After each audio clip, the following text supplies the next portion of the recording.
This is David Dutton in the Channel 1 America Command Center. We have some major breaking news to tell you about right now out of Idaho, where there is an active shooter situation still unfolding after this hour.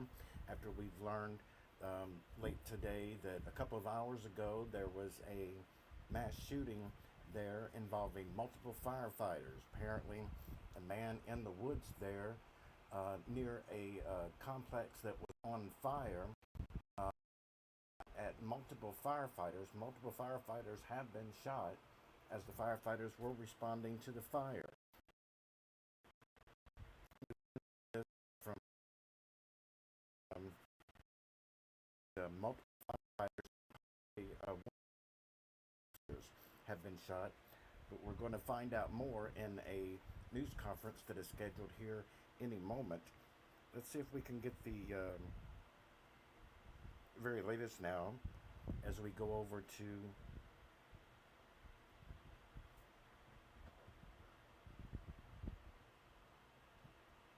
station KHQ in Idaho.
And is subject to change. We want to give you and the public as much information as quickly as possible. So at approximately 1:21 p.m. this afternoon, we received reports of a fire on the east side of Canfield Mountain. Fire assets responded to the scene, and at approximately 2 p.m. this afternoon, it was reported that firefighters were receiving shots fired at them. we now have 2 deaths. We have an unknown amount of casualties. We still have civilians that are coming off of that mountain. We might have civilians that are stuck or in shock on that mountain. So this is a very, very fresh situation. We are actively taking sniper fire as we speak. This is an active situation. We have multiple agencies that are on scene from local and federal authorities, and we are prepared to neutralize this suspect who is currently actively shooting at public safety personnel. We are prepared to neutralize this suspect as quickly as possible. And that's really all that we know as of right now. We don't know who the suspects are. We don't know how many there are. So I know that it's very, very, very early, and I don't think that any questions would yield anything. But Chief, you have anything? Was I accurate in what we were reporting? Yes. Okay. It's very, very preliminary, and I'm not so sure we're going to have any additional information. Idaho from KXLY, the 2 deaths, are they fire personnel that have died? We know that there's 2 deaths, and we believe that they are, yes. Have they been taken off of the mountain? Are they? Yeah, no, we're still in that process. Liam Brown, Crime 2. You mentioned that there were multiple people that have been shot. Do you have an exact number as No. of the moment? Nope, Okay. we do not. Alex Levin with the spokesman. How are you going about evacuating people from the mountain or getting personnel out of there who are being shot at? I mean, what does that process look like? Right now, we're developing a plan to be able to suppress these individuals' firefighting capability. And when we get that under control, when we have an opportunity to suppress that, then we will continue our removing of people who are... Just joining us, 2 firefighters shot and killed on top of a mountain in Idaho responding to a fire. The backside of the mountain. Do we have any indication of what type of firearms are being used in this from the suspect? Well, it appears that modern-day sporting rifles are being used. It appears that high-powered rifles are being used, yes. How many acres is this fire? I don't know if The suspect is still shooting right now at this moment at police. Do we know about how many minutes after shots were fired when fire crews arrived? Well, we got the first call at 1:21, and we have reports that they were taking shots at about 2 o'clock. I don't know what time they arrived on scene. I don't know what time the firefighters arrived on scene, but we can get you that information at the next briefing if you'd like. How many engines were on scene when shots were fired? Do we know that? 3. I believe we had 3. Thank you. And just to be clear, the people who responded, they were wildland firefighters or they were local firefighters fighting a wildland firefighter? City of Coeur d'Alene and Kootenai Fire and Rescue. Yes, When sir. the shots were fired, were they at an accelerated rate or was it a single shot? Oh, no, we're taking rapid fire up there. In the back? You keep referring to individuals. Are you referring to the casualties or like the amount of suspects you believe to be? Well, we don't know how many suspects are up there, and we don't know how many casualties that there are. Yeah, I suspect we'll have people coming forward that maybe are stuck up there that drove themselves to the hospital, but I suspect that would likely be the case. We have confirmation that there are people stuck up there. People are still coming off the mountain, so it would only be safe to assume that the mountain is not cleared. As of right now, is there an active threat to the surrounding Absolutely, community? absolutely there is. Okay. Has Yeah. there been a shelter-in-place order put forth? Yes, there has, and I would encourage all of you to tell people to stay away from the area. Do not come to the area. Stay away from the area. This is going to be, if these individuals are not neutralized quickly, this is going to be likely a multi-day operation. question, so is the suspect in a home up there? Are they, do we have indication of where they might be on the mountain? Yeah, we don't believe that they're in a home up there at this time. So they're just kind of out in the open, firing? Well, they're heavy brush, well prepared, so yeah, they're blending in with their surroundings. Sheriff Norris? Oh, sorry. Did you mention that the person that called it in is most likely the shooter? No, Okay. no, we didn't say that. We said the first call was at 121 on a fire, and then we started receiving over our radio that the firefighters were receiving shots fired from the mountain. Sheriff Norris, has anything happened like this before? And if so, do you think you and other law enforcement entities would be more aware going forward? You know, this is an interesting dynamic. This, you know, we have seen some of these things in a urban environment where firefighters were in a urban setting, putting out firefighters during civil disobedience, getting shot at. I've seen that. I can't say that I've seen it in a rural setting myself, but I have seen it in an urban setting frequently where firefighters do get shot at in, you know, civil unrest, yes. So do we know if there's one or two shooters? We don't know if there's 1, 2, 3, or 4. Yeah, we don't know. So just for the fire itself, firefighting efforts, is it contained? Is it still spreading? What does that look like? Well, it's gonna keep burning because we can't put a lot of resources on there right now, but Chief? No, we won't put any resources out there until the threat is neutralized. Do we have like a risk of wildfire? Say, is it high winds? Is that going to fuel the fire or anything? Or is it? We're at a high state right now in wildland, so it'll calm down as the evening progresses, but then it'll pick back up tomorrow. Thank you. And hopefully this is neutralized by then. Thank you.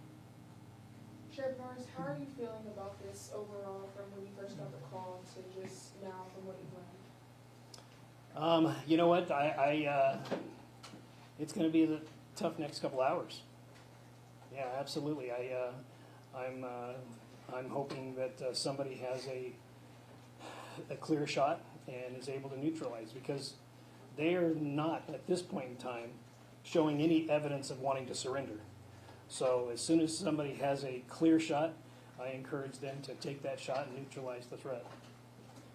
I've seen several life flight helicopters coming in and out. Are there any other air resources that are being used at the moment? Oh yeah, we have our Emergency Operations Bureau that is containing assets, and whenever a situation goes beyond the local resources, which this has, like I said, we have other counties that are here, we have federal authorities that are here, and we will neutralize this threat.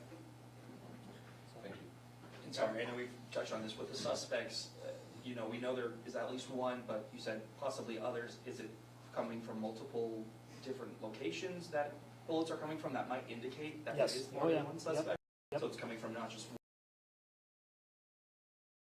Reporting up on the mountain.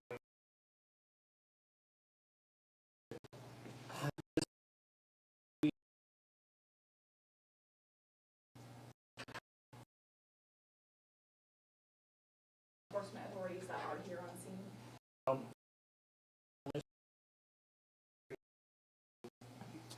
Pretty much every in this region. We have some Spokane resources that are here.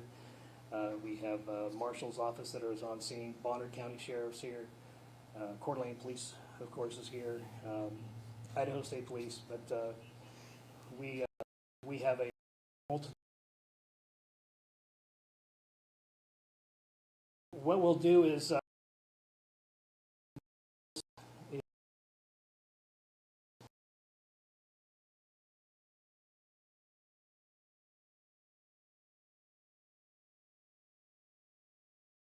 conference for the next 3 weeks. So I'm be a pet.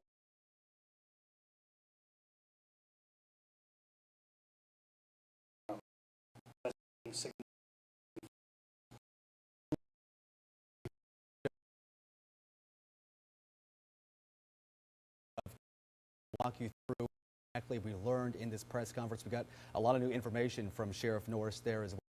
Video we captured earlier from the Norris says 1 1:21 this afternoon, the reports of a brush fire on Canfield Mountain. We learned from Kootenai County Fire in this press conference that 3 fire engines from the city as well as the county responded to this fire. Sheriff says they received reports of shots fired at firefighters. They immediately respond to this location.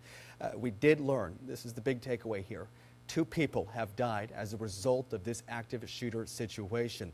When asked by a reporter, Sheriff Norris said, quote, "We believe they are firefighters." That is not confirmed yet, but we're working to confirm that. But in the press conference, in Sheriff Norris's own words, he said, "We believe the 2 deaths are firefighters." An unknown amount of injuries tonight. They're still working to pinpoint that. Multiple different agencies are responding tonight. He listed a few there towards the end of the press conference. Sheriff Norris also said something along the lines, quote, "They are prepared to take action and neutralize the suspect if it comes down to it."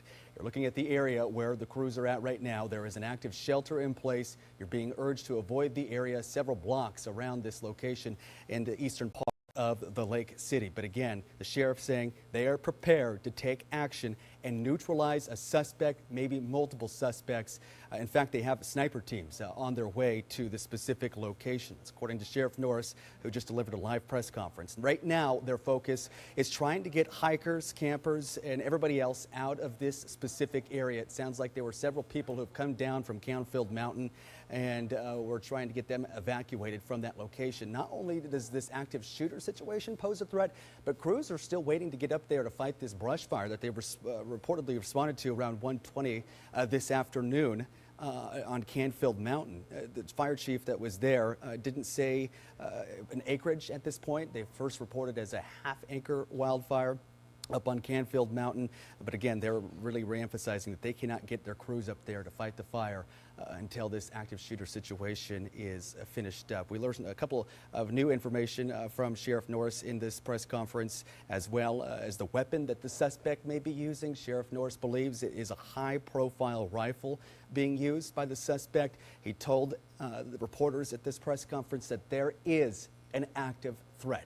Stay out of the area, shelter in place. If you live here, if you have friends, family, neighbors that live in this area, you need to shelter in place, stay inside of your home, and call 911 if anything happens. If you see anything suspicious, you need to call 911 immediately. People still coming off the mountain, fire still burning. Sheriff said that the suspect, potentially multiple suspects, are not showing any signs of surrendering at this point. 3 Life Flight helicopters have arrived to that location about 40 minutes ago or so, and we're going to go back out to Nonstop Locals' Jerry Cunningham, who's been live on the scene all afternoon for us. Jerry, you were at that press conference. You asked a couple of questions. We learned that 2 people have passed away as a result of this active shooter situation. What all stood out to you in that press conference from Sheriff Bob Norris? Devastating news, John, to hear that 2 potential fire crews have passed away. And now we do know others are injured. We don't know how many. There's not a number. And I was also curious to know how many minutes after exactly shots were fired. And we are aware that fire crews, it's an estimate that could have been there around 10 to 15 minutes before shots were fired, because it didn't happen right away as they landed on scene. And now we just heard from Sheriff Norris.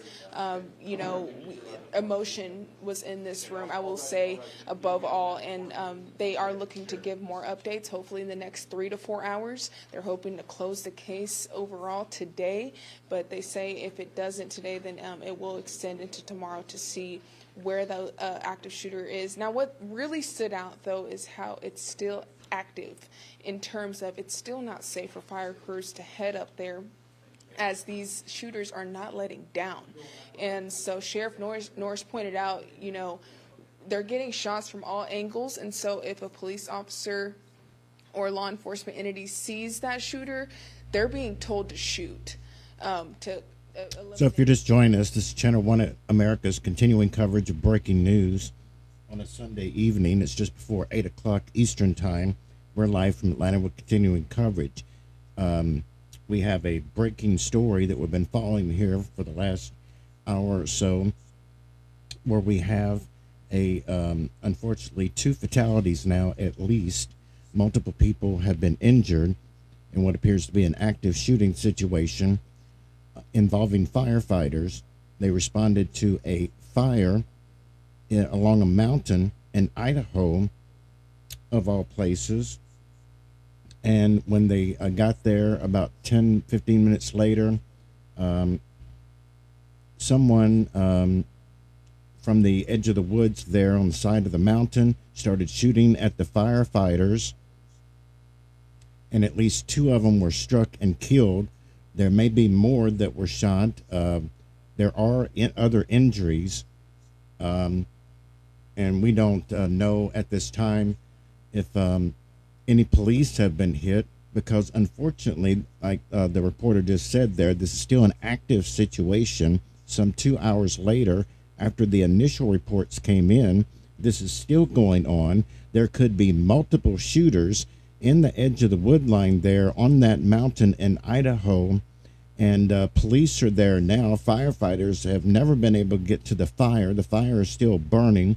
We don't know if it's a structure. We assume it's woods on fire, but we're not exactly sure about the fire. The fire kind of went to the wayside after we heard the reports of the firefighters getting shot, and that's become the headline of the hour, obviously. But they say that they will try to get to the fire as soon as they can once the threat has passed. There is a shelter in place in and around this area. This is in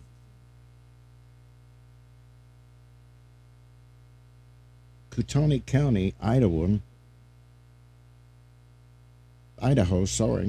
and where this situation is happening right now. You're watching live coverage from KHQ, and again, there is just a lot going on at this hour. Again, there could be several shooters actually hiding there in the edge of the woods on the side of the mountain there, shooting at first responders. We believe that at least the other firefighters that were there that were not hit, hopefully they're at least in a safe spot, probably still in the area, but at least behind the police line that is obviously there now. Multiple police agencies have responded to the scene. We do understand from that news conference that they're still taking shots. The police officers are taking shots now from the suspect or suspects. There could be 1 to 4 people in the woods there, according to the sheriff. Let's go back now to KHQ, continuing coverage. Fire District Fire Chief as well. We were getting some statements into the newsroom this afternoon from politicians from all across the state, including from Governor Brad Little. He posted to Facebook, quote, "Multiple heroic firefighters were attacked today while responding to a fire in North Idaho. This is a heinous, direct assault on our brave firefighters. I ask all Idahoans to pray as we wait to learn more. Teresa and I are heartbroken as this situation is still developing. Please stay clear from the area. Their jobs." Senator out of Washington, D.C., sending us this statement, quote, "Vicki and I are monitoring the incident in Kootenai County. Pray for the statement as well." They said, quote, "Sending our sincere thoughts and prayers to their families." We're also getting lots of statements coming in tonight from fire districts from all across the North Fire District number 4. Please pray for law enforcement, firefighter, and EMS. Lapway Volunteer Fire Department posting to Facebook this afternoon, praying for all the brothers and sisters who are involved with this. And the Shoshone County Sheriff's Office actually posting to Facebook, urging people to not leave Shoshone County and head this way. They said, quote, "If you can, please avoid Coeur d'Alene at the moment as we are dealing with an active shooter situation where the shooter is still at large. Thank you. Please do not call the Sheriff's Office for more information." I imagine we're getting dozens more statements into the newsroom this afternoon. We're going to continue to track those and follow along as this situation develops tonight out in the Lake City. But again, we know that 2 people have died as a result of this active shooter situation. We cannot confirm at this point, but in the press conference, Sheriff Bob Norris said that he believes they are firefighters. We do not know the amount of people injured at this point, but we know that 3 fire engines responded to this fire on Canfield Mountain at about 1:21 this afternoon. It was an engine from city and the county as well. Shortly after, about 50 minutes or so later, or excuse me, about 40 minutes or so later, they heard reports of shots fired, and that's when law enforcement, a heavy presence of law enforcement, responded to Canfield Mountain, and then shortly thereafter put that shelter in place and a statement out to the residents of Kootenai County, people traveling in the area, to avoid the area at all costs. The sheriff saying strong words tonight, quote, they are prepared to take action and neutralize the suspect, possibly multiple suspects if they have to. We learned that a sniper team is being called in to assist law enforcement. Several dozens of agencies from across the Inland Empire responding, including Spokane County. We had crews spot Spokane County SWAT team on the way. When I was driving into the station this afternoon around 2 o'clock, I saw several WSP undercover Coeur d'Alene. You want to avoid this area, several blocks in directions on Canfield Mountain and over there by East Nettle Gulch Road. People are still coming off the mountain, so if you know people up there on the mountain, you're asked to be evacuated as soon as possible. You're looking at video that was captured moments ago from the scene there. We're going to bring you live coverage all night long here on The Pulse and nonstoplocal.com. We'll be back in just a couple of moments for Nonstop Local at 5.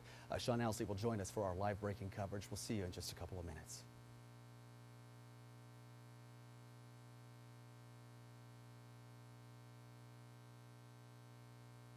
And again, you're watching breaking news coverage right now. It is 8 o'clock Eastern Time. We're live from Atlanta with continuing coverage of breaking news and severe weather for Atlanta, America, and the world. Good evening. I'm the One America in Atlanta. We have breaking news to tell you about right now, where there's an active shooter situation unfolding at this hour in Idaho, where we understand that at least 2 firefighters have been shot after responding to a fire there on a mountain. And since then, we have learned in a press conference that you've seen live on our air here just moments ago that those 2 firefighters have been pronounced dead, unfortunately, from their gunshot wounds. Now, we understand that possibly other firefighters, maybe other police officers that responded to the scene after the reports came in on the scanner. I heard them earlier where the other firefighters called in for help, saying that there was an active shooter and it seemed like they were being targeted. That was a quote, unconfirmed quote, what appeared to be another firefighter that was on the scanner radio there, calling in to dispatch that they were being shot at, that being the firefighters. And the police arrived moments later, and they have taken shots. We understand that there could be 1 to 4 suspects in the edge of the woods there on the side of a mountain. And we believe this is still an active scene at this time, according to the sheriff you heard in the live news conference on air just a moment ago. He said that this is still a very active scene.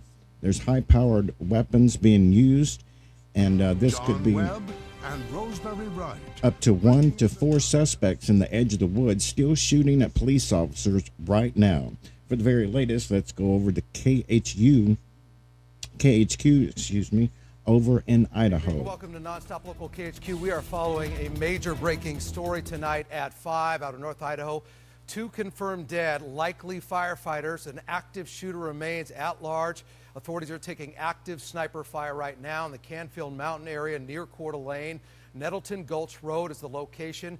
Sheriff Bob Norris had a news conference about 30 minutes ago where he confirmed 2 fatalities and casualties. There was an active sniper. Authorities that are responding there are taking active fire right now from a high-powered weapon of some sort. We know multiple firefighters were shot. Life flight responding there. Still not confirmed, though, for sure if it was firefighters that were killed, but the sheriff said that is likely. Let's show you exactly where this is happening. Near the Coeur d'Alene area, East Nettleton Gulch Road. We know from police officers both sides of the state line have responded there. Washington and Idaho, ambulances and medical helicopters from around the area also responding. Just a tragic scene right now. This afternoon, it was reported that firefighters were receiving shots fired at them. We now have 2 deaths. We have an unknown amount of casualties. We still have civilians that are coming off of that mountain. We might have civilians that are stuck or in shock on that mountain. So this is a very, very fresh situation. We are actively taking sniper fire as we speak. This is an active situation.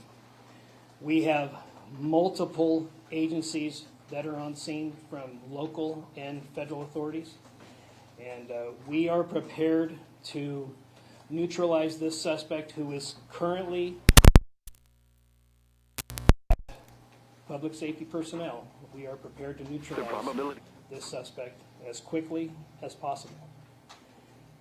And that's really all that we know as of right now. We don't know who the suspects are. We don't know how many there are. So I know that it's very, very, very early, and I don't think that any questions would yield anything. You have anything? Was I accurate in what we were reporting? Yes. Okay.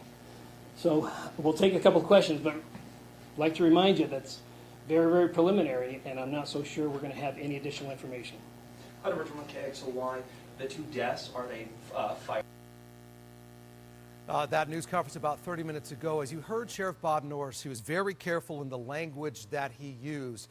Gave you basically the bottom line facts that he knew at this time. Those facts can change by the minute, as we've seen in past breaking stories. What stood out to me is I'm happy to try and take some questions, but he didn't want to speculate at all. This is an active shooter scene, Canfield Mountain. Let's take you there live near that location. J.R. Cottingham continuing our breaking coverage. Yeah, Sean, it is a very active scene, and a lot of us were curious, was it 1 shooter, was it 2 shooters? And Sheriff Norris said multiple shooters. It could be 3, 4, 5. They're not exactly sure yet. They just know that when fire crews were on scene, shots were being fired from everywhere.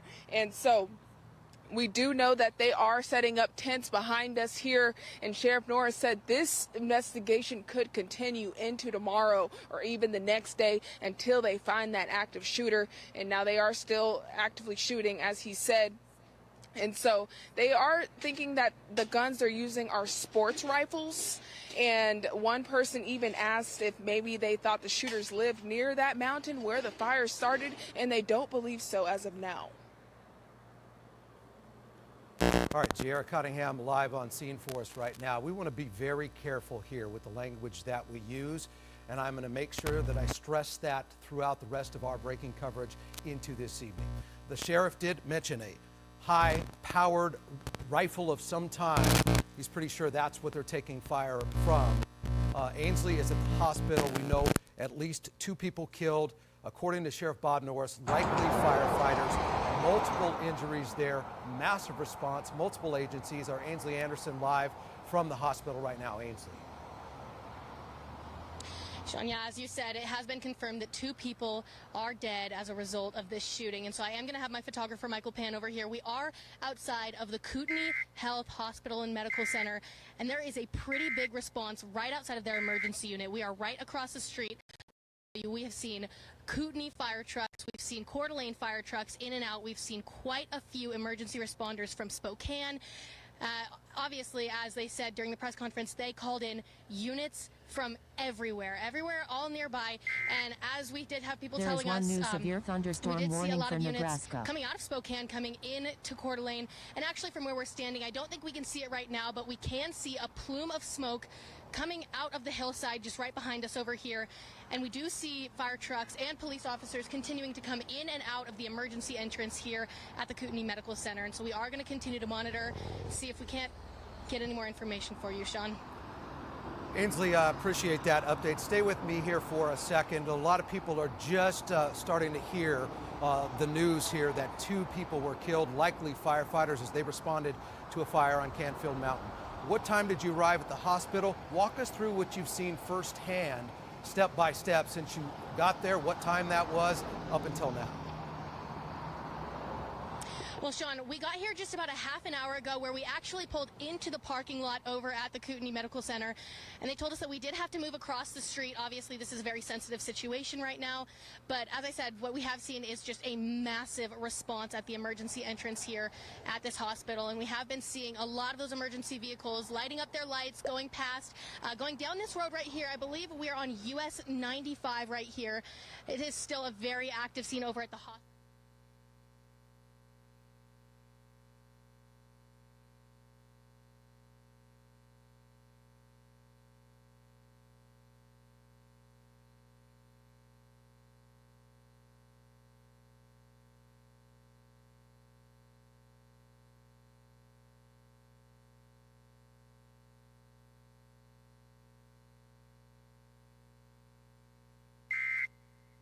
There is one new severe thunderstorm warning for Nebraska. Just got an email from our Haley Gunther. I do want to just read it too. This is a situation that changes and shifts by the minute, by the second. She did reach out to the Spokane FBI. She just got off the phone with the Spokane FBI. They're referring all inquiries to Salt Lake FBI due to the location of the event, but they have offered their support. So that is a confirmation from our Haley Gunther. Somebody that knows the FBI in and out approach something like this. Rich Kolko, former FBI investigator. Rich, you and I have had interviews in the past. You know what you're doing. You know what they're doing right now. I'm going to give you the air right now and let you big picture your takeaways. What's standing out to you? Well, big picture, I just watched the sheriff's press conference. Very interesting. I appreciate him being as forthcoming as he could at this moment so early in this investigation. He made it clear that life-saving is the priority right now. So if there are any other wounded or injured people, they need to locate them, get them moved to a medical facility as quick as possible. I know you have additional helicopters standing by. As we heard, the numbers aren't even in yet. This is a rapid before we have actual numbers that can be verified and confirmed. I know you and your reporters are working very hard to do that. That will be complex. Since they don't know where the shooter is, although the sheriff used the term actively shooting right now, I'm going to guess they mean he's actively out there still, not actively shooting at them. If they did, they'd have a much better, obviously, location of where he's at, and they could muster their forces in that area. But that means he's probably still out there. As you said, a high-powered rifle. So right now, the important thing is setting up the perimeter. How big of a perimeter do they need to have? This was most likely premeditated. If this is the person that set the fire, expected firefighters to show up and plan to open fire on them. So this is a heinous crime that somebody may have thought out in advance. Is it one person? Is it more than one person? That's certainly a consideration. Rich, let me jump in quickly as we're showing a live picture. Yep. We have multiple agencies, police and fire, showing up right now in this live picture at the hospital. And I want to drill down specifically on something that you mentioned, because wording does matter here. And I know you were trying to figure out where the sheriff was leading with the active fire. His words verbatim were, "We are actively taking sniper fire." That's the direct quote. So I do believe they are being targeted right now. Okay. Well, if that's the situation, and yeah, I heard the sheriff say that, then this horrible, complex situation is a little bit easier, at least. That means they know where the person is, sure, or close to where the person is. So now law enforcement works different than military. So, you know, where military may rush the target, this is a different scenario, but law enforcement will have to come up with a containment strategy here, put themselves in a position of cover. There's two different things. There's cover and concealment. Concealment doesn't protect you from weapons fire. Cover does. So that's behind a building, behind a rock, behind a vehicle. So that's where law enforcement wants to put themselves. Very possible they will bring in a hostage negotiator to try and establish communications with this person. If, as the sheriff said, they're actively shooting right now, that means they can pinpoint where this person is. But they still have to have their back covered, check 6, to make sure there's not another shooter somewhere else that could then engage the firefighters, law enforcement, and other first responders on scene. So with all those law enforcement entities there, moving on to one step further, you know, having that perimeter, having that command post, having the communications. There's going to be more than one police agency that's there, state, local, feds, all kinds of folks are there. and making sure the radios work, making sure they can talk to each other. They're all on the same plan. Things are happening quickly, rapidly, and you don't want to get ahead of yourselves. You have to know what forces, what troops, what law enforcement you have there, what capabilities, and make sure that you muster them safely and in a methodical way to end this incident. So those things are all going on. The orders we've heard from the sheriff, shelter in place, critical that the citizens in that area heed that warning. We talked about it before. Anybody who has a trail cam, ring cam, any information, anything that comes like it might be helpful to law enforcement, make sure you call it in. Don't sit on that information. We saw that crime resolved 2 weeks ago in Minnesota because of a trail cam. So very critical that kind of information happens right now. Rich, let me ask you a question. Let me ask you another question that stands out. And I know how you work. You're very methodical in the words that you choose. There that is one new super severe important at this thunderstorm moment. warning for Colorado. There's a couple of dynamics at play here. This happened in the 1 o'clock hour. Nettleton Gulch Road, East Nettleton Gulch Road, Canfield Mountain area just outside of Coeur d'Alene. We just saw a huge contingency of law enforcement personnel driving into the hospital. It did stand out to me that they were not driving at a high rate of speed, which is concerning to me. I also want to mention that the fire started. The firefighters doing their job, responding to that fire. There are things that either happen clear. Either the fire was set intentionally to lure the firefighters in, or there was a fire burning. They responded, and the weapon was in. Perspective on that dynamic. From what we know right now, and again, the information will change over the hours and days ahead, going forward. It sounds awful suspicious that the fire started and that somebody was in position at that moment. Obviously, they can't answer the question specifically yet, but it sounds like premeditated, not just somebody coming onto my land kind of thing. Where somebody, lives in that area, in a home near there. There is one new severe thunderstorm here comes the warning for firefighters, Kansas. and I'm just going to start shooting at him. They're going to wait and see and do that to see if he set the fire. How did that call come in for the fire? Did somebody call 911 and say there was a fire? Who made that call? Law enforcement is going to want to track that person down, track that phone down, or however that information made it to the fire department. That's a critical clue. So that, was it somebody who did something premeditated? That'll be very helpful in this situation. So you can rest assured somebody's trying to do that right now as well. Those are all kinds of things that go on in the command post. They're going to collect as much intelligence as they can. Right now, what we're seeing is a tactical resolution, everything that they can do tactically to end this as quick as possible, but that doesn't stop a lot of things happening behind the scenes. Warning for you can expect Oklahoma. those things are occurring and at a rapid speed right now. All right, Rich, I appreciate your perspective, your expertise, and your knowledge. We're going to keep you on standby. Really appreciate your time and kind of adding some perspective of what is just a heinous crime. 2 people killed. Likely firefighters, according to Chief Bob Norris. And I want to mention that I was called in. I'm joining John Webb, who anchored throughout the afternoon. John, I just want to highlight your measuring composure on this story. I know you're from that area. You've moved over to the Pulse studio, and I know a lot of high-profile political people are weighing in on what is happening right now. Yeah, it's certainly just a heartbreaking situation. People asking the question, how could this potentially happen? I know Governor Brad Little reacting on Facebook this afternoon. He said, quote, multiple heroic firefighters were attacked today while responding to a fire in North Idaho. This is a heinous direct assault on our brave firefighters. I ask all Idahoans to pray for them and their families as we wait to learn more. Therese and I are heartbroken. As the situation is still developing, please stay clear from the area to allow law enforcement and firefighters to do their jobs. Senator J. also posting to Facebook this afternoon from Washington, D.C., quote, Vicki and I are monitoring the incident in Kootenai County. We pray for the safety of our brave first responders. And just moments ago, we got a statement from Senator Mike Crapo. He said, quote, I am monitoring the horrific reports out of Coeur d'Alene. I urge local residents to follow recommendations of law enforcement.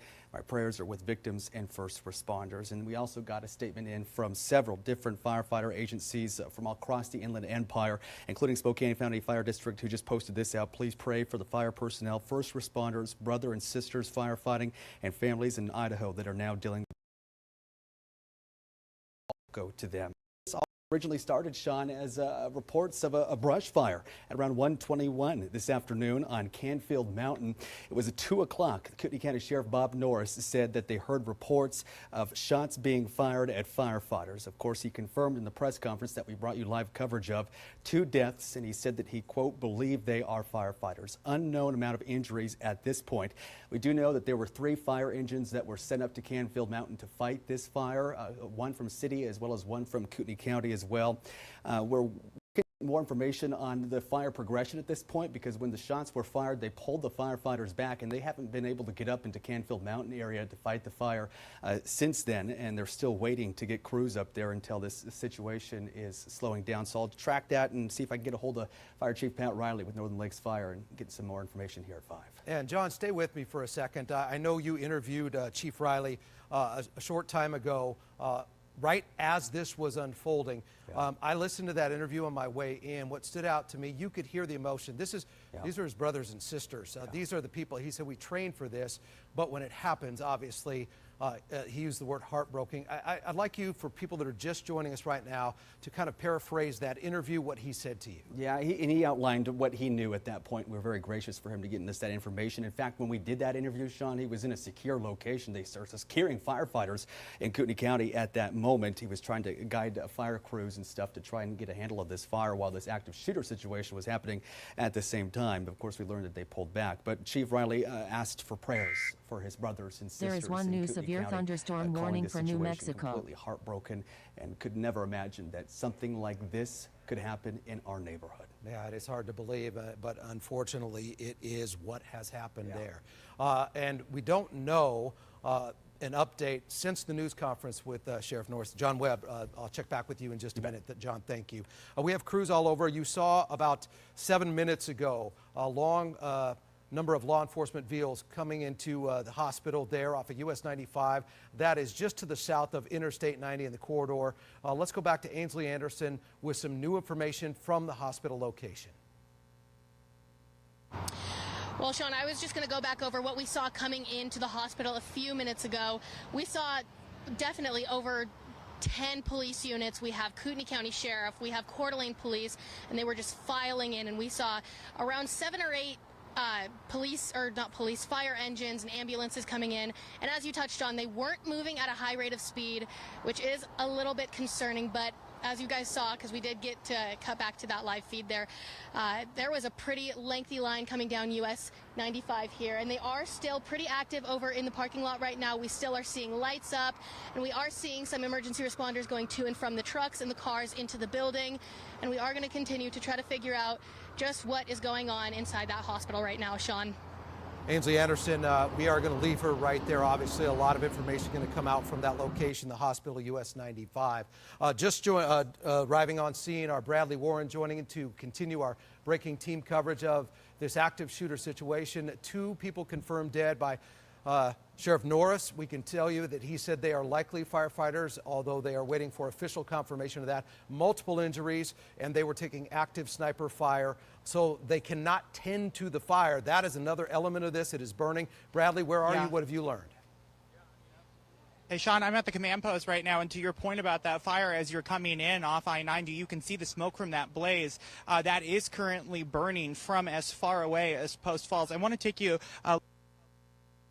just unfolded as we were pulling up. A Department of Homeland Security helicopter circled and landed. It's the white chopper that you see back there. It's got a blue undercarriage and then the Department of Homeland Security logo on it. So as we take a look here at the command post, you're seeing Kootenai County Sheriff's Office. It looks like SWAT, unmarked vehicles, relatively large, of course, as we understand, apparatus right now, as there continues to be movement in the direction of trying to get some ground when it comes to this situation. Again, though, the way it sits right now, Sean, a very heavy presence here at the command post. We are at the fire station just off I-90.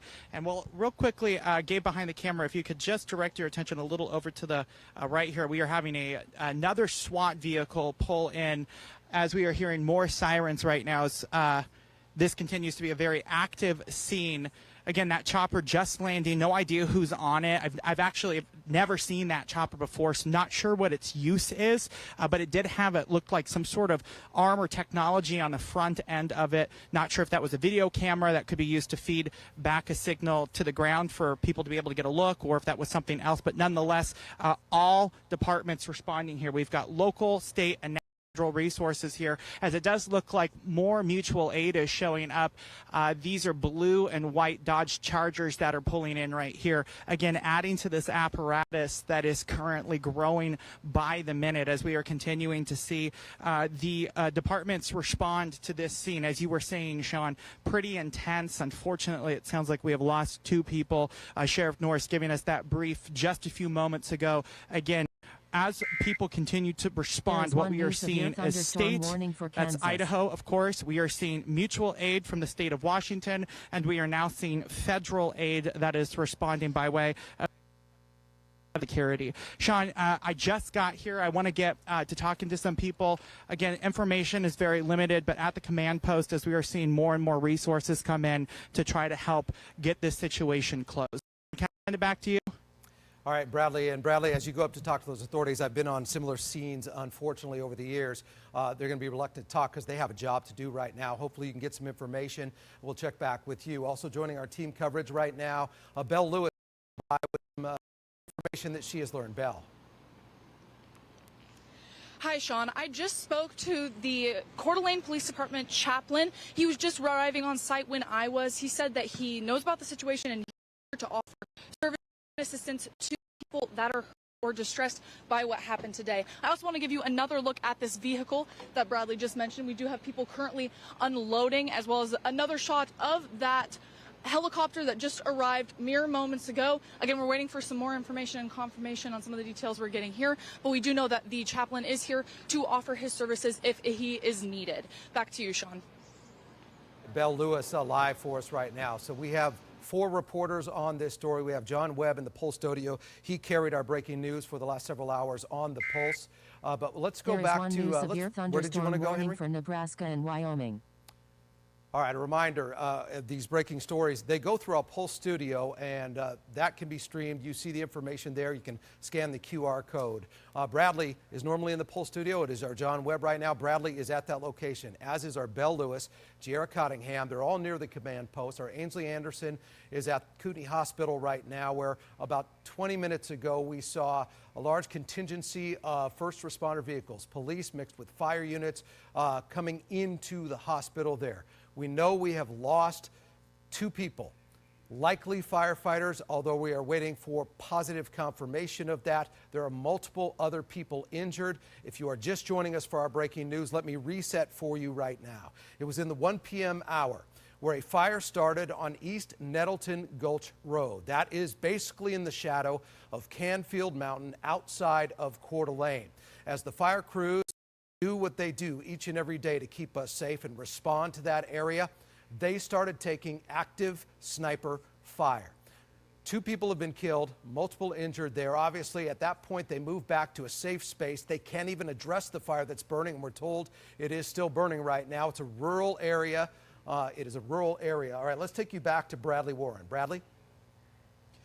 Yeah, Sean, I've got Gabe behind the camera zoomed in on one of the choppers. I'm now counting, I think, 3 choppers currently actively responding to this. Again, the one that's just landing, it's still on and moving, is the Homeland Security Department chopper that you can see just over yonder right here. But it does look like in total we've got 3 choppers up continuing to circle the area. Response is centered the command post right now. Again, as I've said, Sean, we're seeing now state and local resources. We just saw some and continue mutual aid broad apparatus looking at vehicles that are pulling in more and more law enforcement. Right, we've got that just pulled in a Department of Homeland Security chopper that has just landed. It's still on, unclear if that's going to take off and go up, but it did land right here in the back of the fire station. And you can see it, I'm sure, right back over there as we are watching one more chopper in the air that is part of this apparatus right now. Working to collect more information for you, Sean, but I just wanted to let you know as we were seeing another chopper roll in that there is massive response right now to this situation out here live in North Idaho. All right, Bradley Warren, part of our team coverage, we have 4 reporters in that area, 3 at the command area and another at the hospital. Unfortunately, there are 2 scenes here, and we still don't know if they have pinpointed a location of the suspect or suspects.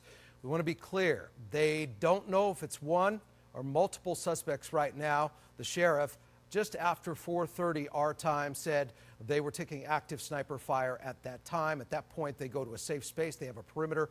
But as Rich Kolko, our FBI expert, said a few minutes ago, if there is somebody shooting at them, that also gives them a direction to look. And I would imagine if there is, they would be closing a perimeter around that suspect as fast as they can. Let's go back to John Webb. And John, you anchored the news conference in the 4 o'clock hour, and you also have some new content over there in the Pulse studio. Yeah, Sean, good evening to you. In fact, we were talking about narrowing in on a suspect. Sheriff Bob North said in that press conference that they are, quote, prepared to take action and neutralize the suspect if it comes down to it. One other piece of information that we learned in the press conference, they're still getting people evacuated off of Canfield Mountain right now. It includes hikers, campers, people up recreating this weekend up in that area, but it sounds like they've gotten several people off the mountain tonight, evacuating them in that general location just because of the threats posed by the active shooter situation, but also that fire crews are unable to battle at this moment. We've been getting statements all afternoon into the newsroom from political figures across the Gem State, including Idaho Governor Brad Little. He sent us a statement saying, quote, multiple heroic firefighters were attacked today while responding to a fire in North Idaho. This is a heinous, direct assault on our brave firefighters. I ask all Idahoans to pray for them and their families as we wait to learn more. Teresa and I are heartbroken. As the situation is still developing, please stay clear from the area to allow law enforcement and firefighters to do their jobs. We also heard some statements from Senator James Risch as well as Senator Mike Crapo. The Shoshone County Sheriff's Office also putting out a statement to its residents. Quote, notice to Shoshone County residents, if you can, please avoid Coeur d'Alene at the moment as we are dealing with an active shooter situation where the shooter is still at large. Thank you, end quote.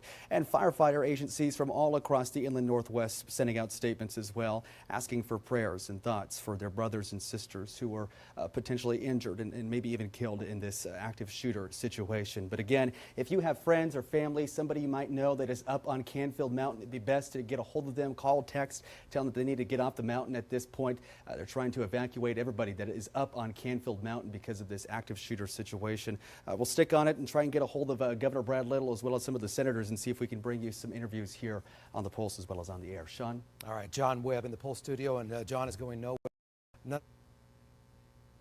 We are sending out our condolences for the 2 lives lost so far. John, thank you, and multiple people hit. We still haven't learned a clear picture of what happened because right now it is basically chaos. Multiple agencies responded from Idaho area. We've heard that some law enforcement from Washington State is responding. Basically, it's all hands on deck at this point. When you have somebody targeting firefighters that respond to a fire, a brush fire, courageously as they do their job, never won any recognition, and they went right into the line of fire. They went right into harm's way. 2 people have lost their lives this afternoon. Multiple people hit. We know there have been victims taken to Kootenai Health. Our Ainsley Anderson is standing by there. And we have Belle Lewis right now standing by with some new information. Belle. Hi, Sean. I just wanted to give you a better look at this command center behind me. I'm going to go ahead and have Will zoom in.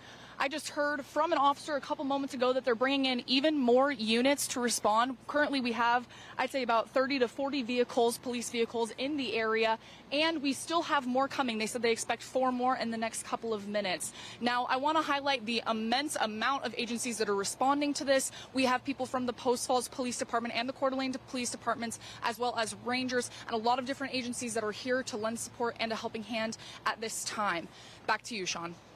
All right, Belle Lewis there, and you can see the number of law enforcement responding there, the command post. There is one and they were all severe gathered around. thunderstorm Obviously, it has warning to for be Oklahoma. clear, efficient, direct communication. Somebody's obviously leading that, and then everybody is augmenting that, supporting that the best they can as they come up with a tactical plan to try and neutralize any threat out there, find that suspect, get that person into custody, and protect anybody else who is in that area. Meantime, it's almost a footnote, a secondary thing.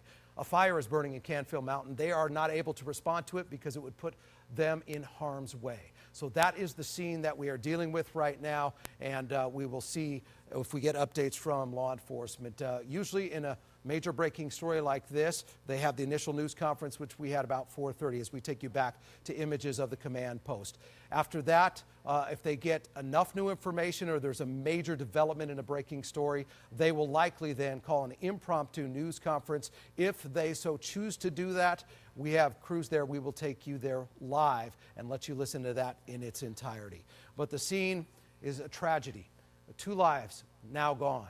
Firefighters hit, taking active sniper fire, responding to a fire on East Nettleton Gulch Road in the shadow of Canfield Mountain, where a fire was called in the 1 p.m. hour. They responded to it. That's when somebody started shooting at them. That is the scene. That is what we know right now. Sheriff Bob Norris didn't want to add a lot of information, offered to take a few questions, but said, honestly, I've given you everything clearly. The key information that I have right now, I do not want to speculate. I will give you updates if I get tangible new major developments from the command post. So they are all in communication with each other. Again, he said in that news conference, authorities were taking active sniper fire, which Rich Kolko, our FBI expert, said would, in fact, obviously, they would know a direction that fire is coming from. It would give them at least a starting place to try to track down the person responsible for this heinous crime. That is the situation right now, as we have been on the air for several hours on our Pulse and now here on your television. Let's take you back to live pictures. As you can see, a lot of communication, SWAT team responding, multiple agencies in Kootenai County and beyond. Law enforcement from Washington State joining. When something happens of this magnitude and first responders are not just targeted but likely killed, it is an all hands on deck. Every law enforcement unit that can reach that location as swiftly as they can, as safely as they can, that's what they do. So that is what we're seeing right now. Now, there is a fire burning and we are heating up. That's not a good situation either, but that is what we are dealing with right now. We have team coverage for you. We have our reporters there, 3 at the command post. And Ainsley Anderson is standing by at the hospital. She's been there for roughly about an hour now and is right on the corner of US 95, just to the south of Interstate 90, and kind of visually taking in. Did try to talk to some hospital officials so far. They're not saying much, but Ainsley, if you can hear me, I want to send it back to you, give you a chance to give any updates, even the visuals that you're seeing there on US 95. Well, Sean, just a few minutes ago, we saw a Spokane Valley police car zipping down 5 going this way. Lights on, sirens on. It seemed like they were definitely hurried. We still do have a very heavy law enforcement presence here at the Kootenai.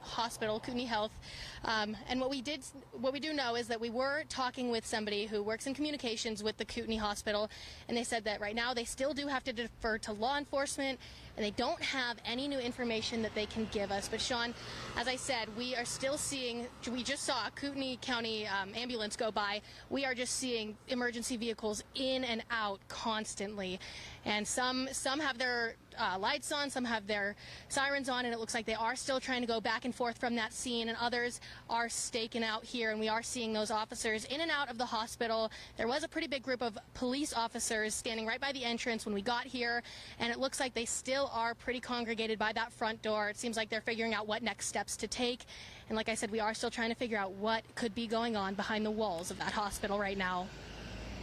All right, Ainsley Anderson, and she is going nowhere. She's going to stay right there. Hopefully we will get an official statement from hospital officials there. We know multiple agencies of law enforcement have pulled up to that location. We showed you that about 25 minutes ago. Joining our breaking coverage, because we have a pretty warm day, we are going into much hotter temperatures here over the next 24 hours, and we have a fire burning in a rural area which is dried out because we have been dry for days. Our Leslie Lowe joining us now on our breaking coverage in studio with more on that perspective of this major breaking story. All right, Sean, yes, about that fire out in Coeur d'Alene. We have got heat advisories now into place. They'll go into place tomorrow. They'll be in place through Tuesday as of now because temperatures, they're hot today, but they're about to shoot right back up there. In fact, we're headed into the 90s and into the triple digits as we get you into Monday, Tuesday, even possibly on Wednesday. So you can see how far spread this excessive heat advisory is from central Washington all the way over towards north and central Idaho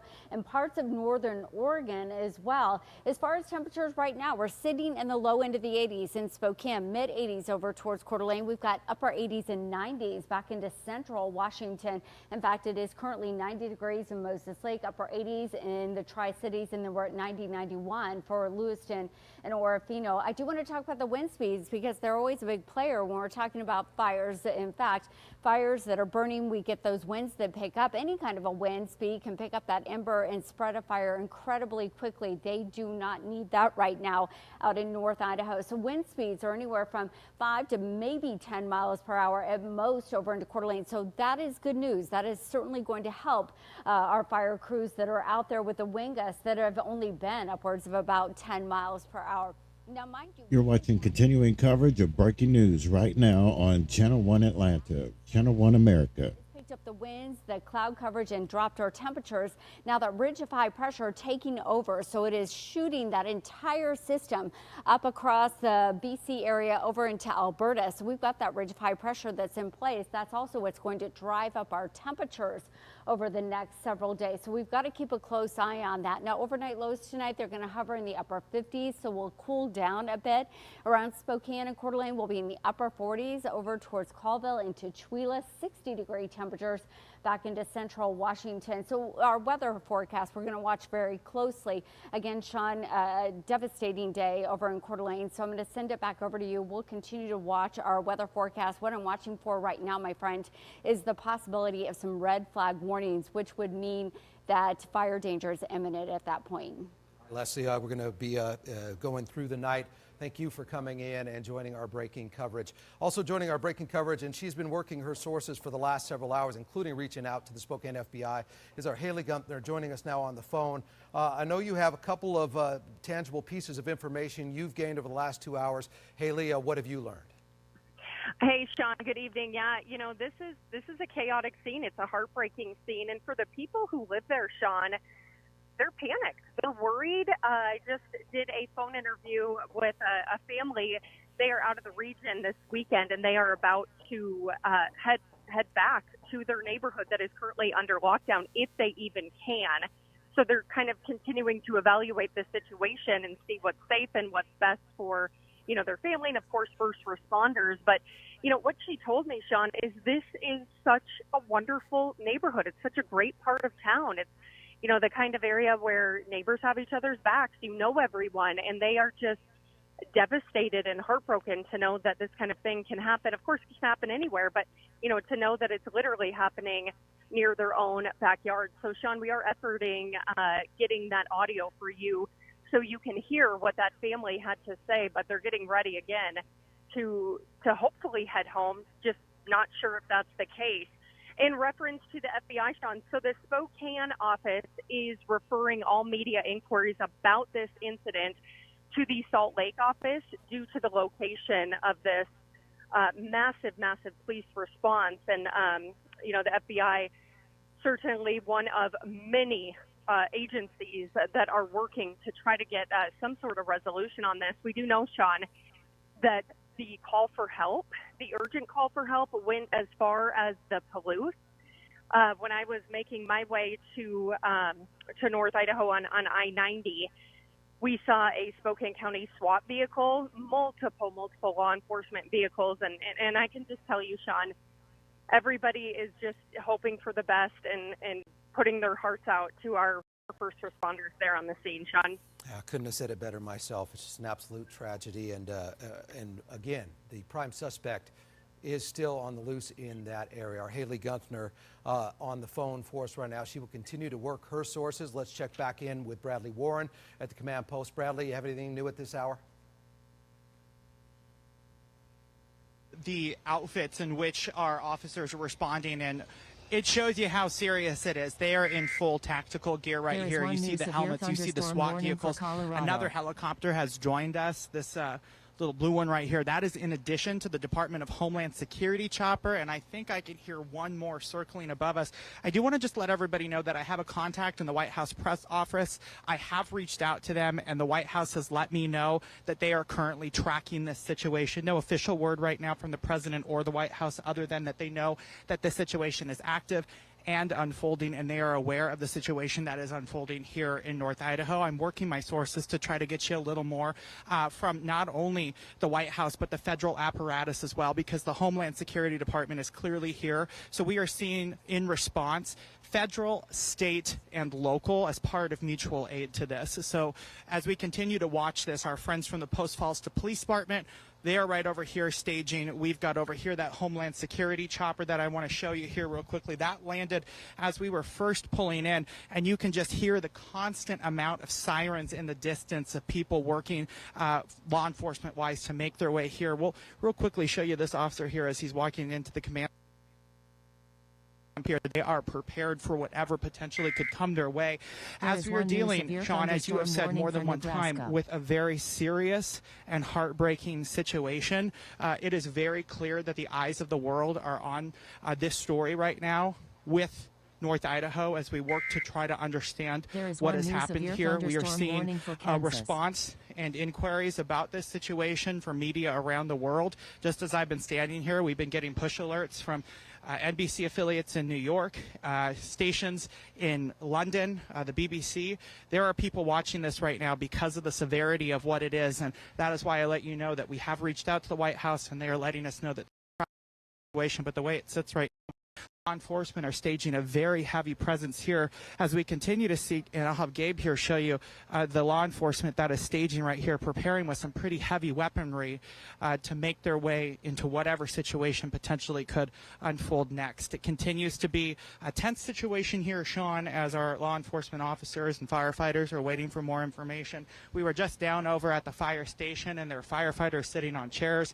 Just watching this, you can feel the gravity of the situation as we are standing here, again, as we continue to see this response. Sean? Bradley, stay with me for a second. The last time we checked in with you, I know you were going to try and at least make initial contact with somebody on there to gather some new information. What is their stance on that? Anybody talking to you at this time? Any further information that you've gathered? I know you mentioned in the report where you're at right now, but I'm curious about any indication that they may actually hold a news conference or advance information for everybody that's listening to this that is concerned about law enforcement and first responders. You know, Sean, we haven't had a chance to make it up over there. We've just been getting prepped ourselves and watching the apparatus continue to grow. That's one of my next spots. I had a chance to speak just real quickly with a couple of the responding officers who were just letting me know that they were responding as mutual aid. That was really as close as I was able to get to the line. And, you know, Sean, you've done scenes like this before, very tense right now around that command post. We've got one of the big mobile command units here that has its satellite up and its tower up. So it's clear that there's communication that's taking place as they are meeting right now. There's a pretty heavy group of people that are meeting around one of those North Idaho Kootenai County command posts. One thing that I did see pull in, though, Sean, that I Kootenai County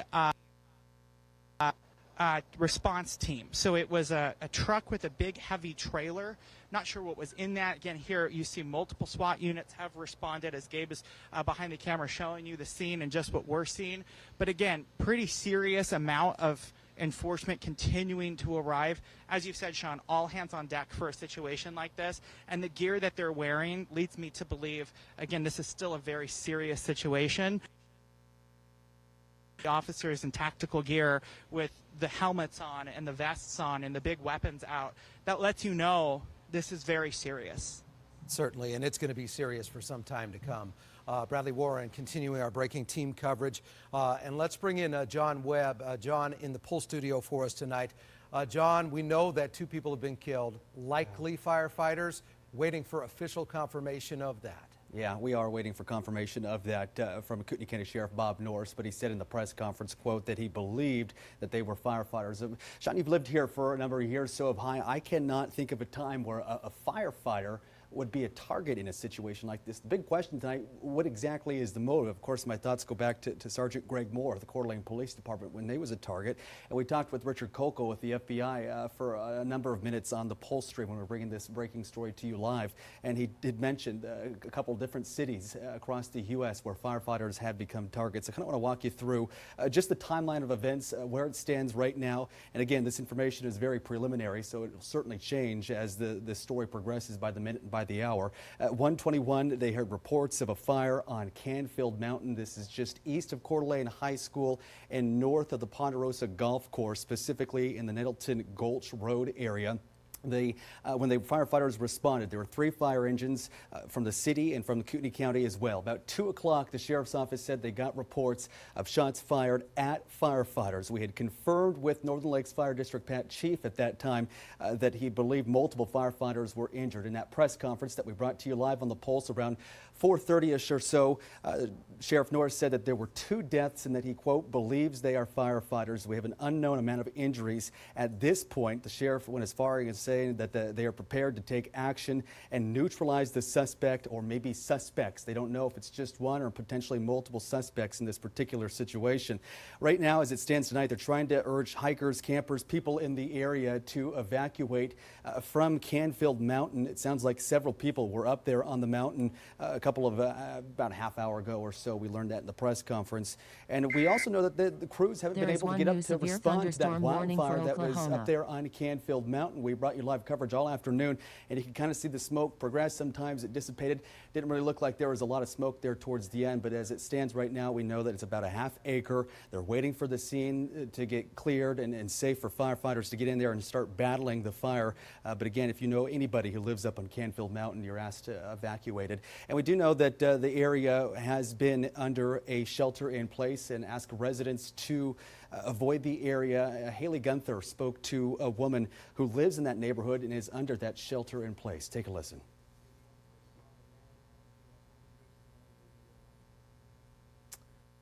So at approximately 1:21 p.m.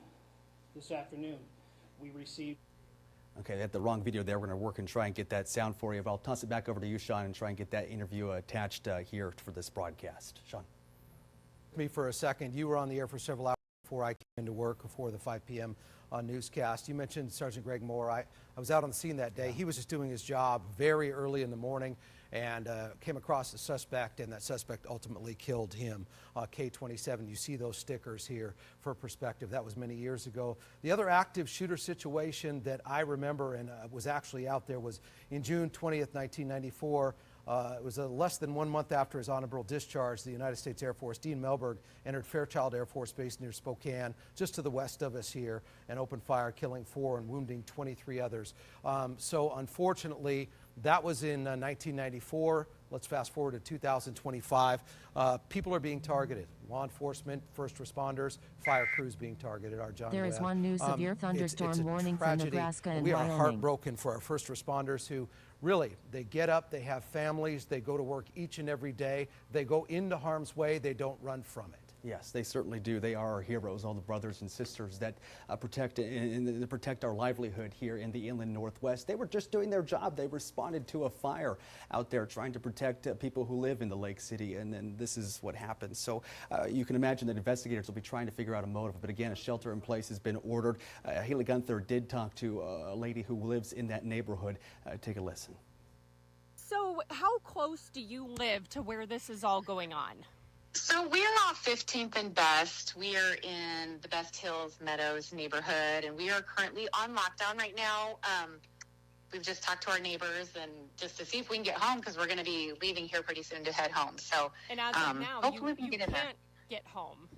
I don't know. I'm not sure. She said one of our other neighbors was able to get through to come home, but they are currently on lockdown to where they can't. Yeah. Like they should not be leaving. Are you scared, Katie, to even attempt that? How are you feeling?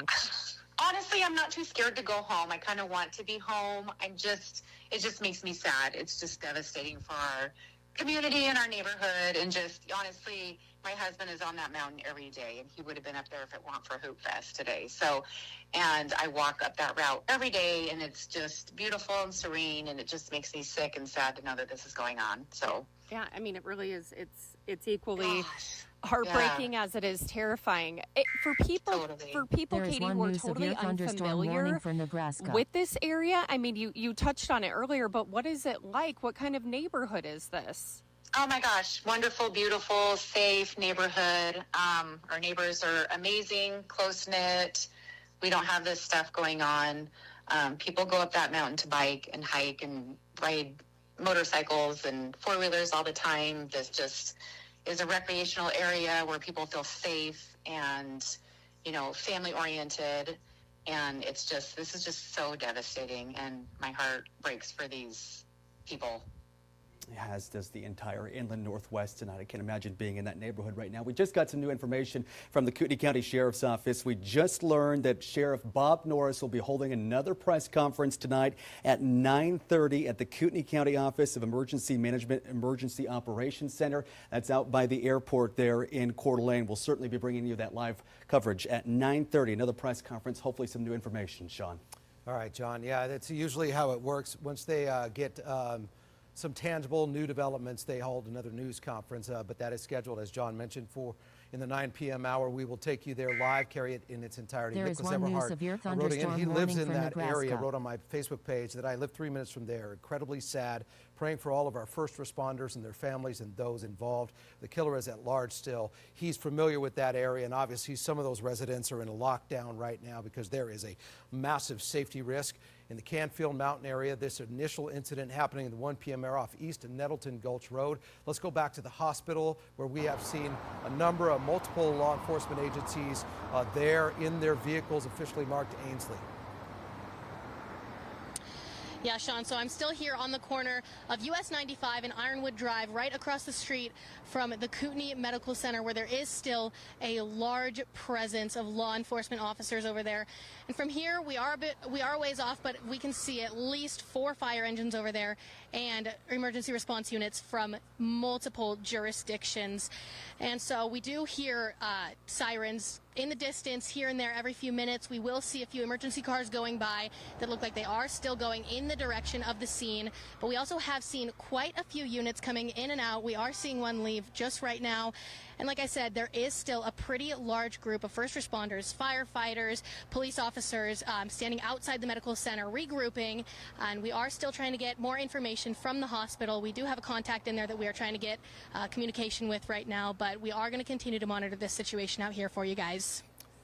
Ainsley Anderson. Ainsley, thank you. And as you heard John mention, and I'm just going to read it again and reiterate this, because we do know we will get at least some new information about what is happening there beyond the command post there in the rural area, Canfield Mountain, which is if you're driving east on Interstate 90, you pull into Coeur d'Alene, you look up left, there's Canfield Mountain. It's East Nettleton Gulch Road, where firefighters responded just after 1 o'clock to a report of a fire. There is a fire burning. They can't battle it right now. Too much of a safety risk, because the prime suspect that shot at firefighters as they responded, remains on the loose right now. They are obviously trying to pinpoint a location of that person and either arrest or neutralize that threat. Kootenai County, Idaho, official news release that John mentioned. Sheriff Bob Norris will hold a news conference, news briefing. It is at 9:30 tonight. Kootenai County Office of Emergency Management Operations Center, 1662 West Wyoming. That is in Hayden. Let's take you back to Bradley Warren, continue our team coverage.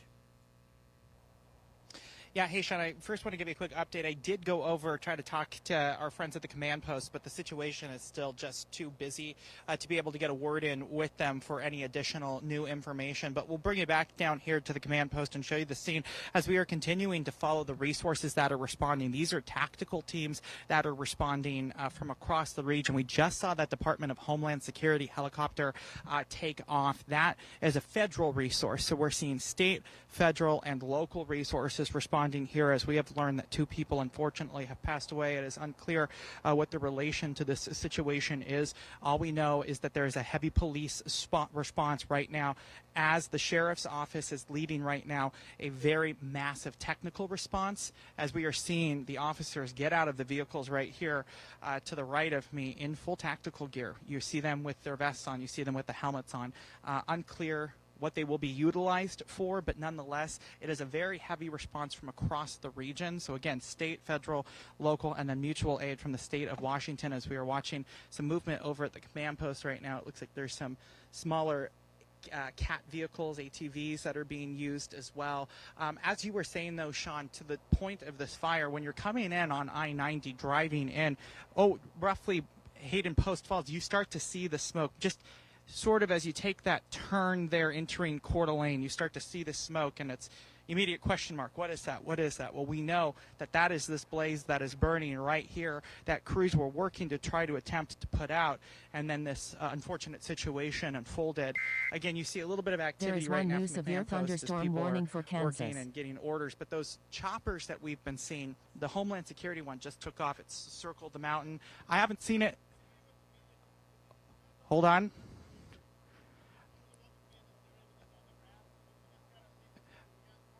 All right, we're being told that we need to move. There's another helicopter that's coming in. Okay. So they're asking us to move over to the grass, Sean. So we'll send it back over to you, and when we can speak to you, we'll check back in. All right, Bradley, really appreciate that and your perspective from where you're at. Again, they're going to have another helicopter touching down there, so they're moving the all media staging area back.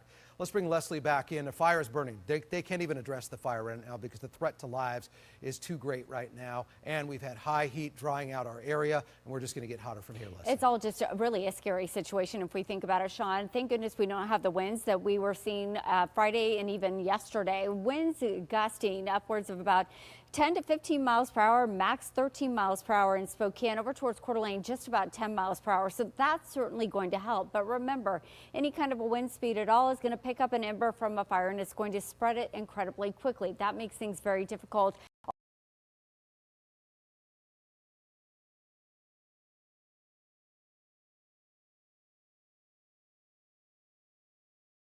Per hour. So winds not going to be an issue as we head through the overnight hours tonight. What is a concern is going to be those temperatures, because we're about to shoot up there. We do have those excessive heat advisories that are now in place for Monday and for Tuesday. Daytime highs popping up into the upper 90s and even triple digits with light winds, with the possibility of some mountain showers and some pop-up thunderstorm activity expected midweek. So there's that ridge of high pressure. We are drawing in all of that hot air coming off the desert southwest as far as what we're expecting for daytime highs. Like I said, upper 90s and triple digits for tomorrow. So again, making things very difficult. We're already in a situation where those fire fuels are incredibly dry. Now we're going to add to that 99 in Wenatchee, 98 in Moses Lake, 93 degrees over towards Davenport, with those daytime highs into Montana, mid 90s for Troy. And let me take a look at Lewiston and Orofino, triple digits. It's 9 o'clock on the East Coast, and this is David Dutton live in the Channel 1 America Command Center here in Atlanta. Thank you for joining us. This is continuing coverage of breaking news at this hour. Police and emergency crews are responded to along with federal, state, and federal local officials, to a active shooter situation right now in Idaho, where apparently 1 to 4, possibly 5 shooters shot at firefighters as they were responding to a fire on the side of a mountain there in Idaho. And come to find out, when the firefighters get to the mountain about 10 minutes later, they were shot upon. 2 firefighters, at least 2 firefighters were shot. They have since died as a result of their injuries. We believe there are others that were injured. We do not have any reports, at least at this moment, of police officers being shot. Police officers did respond to the scene after frantic calls from other firefighters to dispatch moments later, immediately following the first shootings there. And they were responding to the scene. And we understand from a news conference a short time ago from the sheriff there that is handling the situation in the area, that he says that there is at least 1 to 4, possibly 5 shooters in the edge of the woods on the side of this mountain, and they are still receiving multiple rounds of gunfire at this moment. And but he couldn't tell if any, or couldn't say rather, or either or at the moment of the news conference, if any police officers had been hit, but they're still receiving gunshots from the apparent suspect or suspects at this time. There's a lockdown in the area. People that live, this is a rural area, obviously, and people are not allowed, that are living in the area are not allowed to move right now. They're asked to remain in their homes until this situation passes. Meanwhile, back to the fire that was called. It is an actual fire that is going on right now. We do not understand yet if it was a house fire or a brush fire, but we do know that the fire is still burning. Firefighters were never able to even get to the fire. Obviously, this happened, and they have to clear this situation first before they can handle the fire. So we understand that federal officials have now arrived on the scene of this situation, and I believe we're going to go now to that news conference that was posted a little while ago. Stuck or in shock on that mountain. So a very, very fresh situation. Sheriff Bob Norris, portion of that news conference at 4:30. Again, if you are just joining us, the sheriff office just confirmed they will in fact hold another news conference at 9:30, as there's been some communication, a response, and then a logistical a wave of law enforcement at the base of Canfield Mountain to hopefully track down this suspect and neutralize the threat, take somebody into custody, or do what they have to do to protect lives, because people that live in that area are in lockdown. 2 people have already been killed, multiple hurt. We don't know how many. It could be 2, it can be many more than that. We have not had any confirmation on the wounded. As we get that in real time, we will share it with you. We want to be very, very careful about confirming information, make sure it is factual, and then getting it out to you. And we do the same thing here at Channel 1 America. We want to make sure that, as best of our knowledge, we're giving you accurate information. And the only thing that we have confirmed right now is 2 fatalities, and we know that for sure. The sheriff said he believed anyway that they were firefighters when asked about it. And so we understand that 2 firefighters are deceased at this hour as a result of this ongoing situation. There is still a considerable threat to this area. And we have a reporter that was on the scene you just heard a few moments ago having to be pushed back because a helicopter was trying to get in. But they were a little bit closer to the scene. That's where we found out that federal agents have been brought in with the several more tanks and tactical gear as they're handling this active shooter situation. I wish I could replay it for you, but I was hearing on the scanner earlier when this first broke that one of the, it appeared to be anyway, one of the other firefighters were there, first called in this situation that their fellow workers had been shot, the firefighters there. He was frantic, of course, calling dispatch, asking for help. It seemed like he did that multiple times, obviously, in a situation like that. Very fluid and certainly scary. But he was trying to get help, and they did get that help moments later. I'm sure it seemed like an eternity on that mountain, but there is a boatload of people there now, as you've seen in the pictures moments ago. Hopefully we can get those pictures back up once the helicopter and this may be it. I think they finally did move back a little bit where, yes, they're back in that area right now.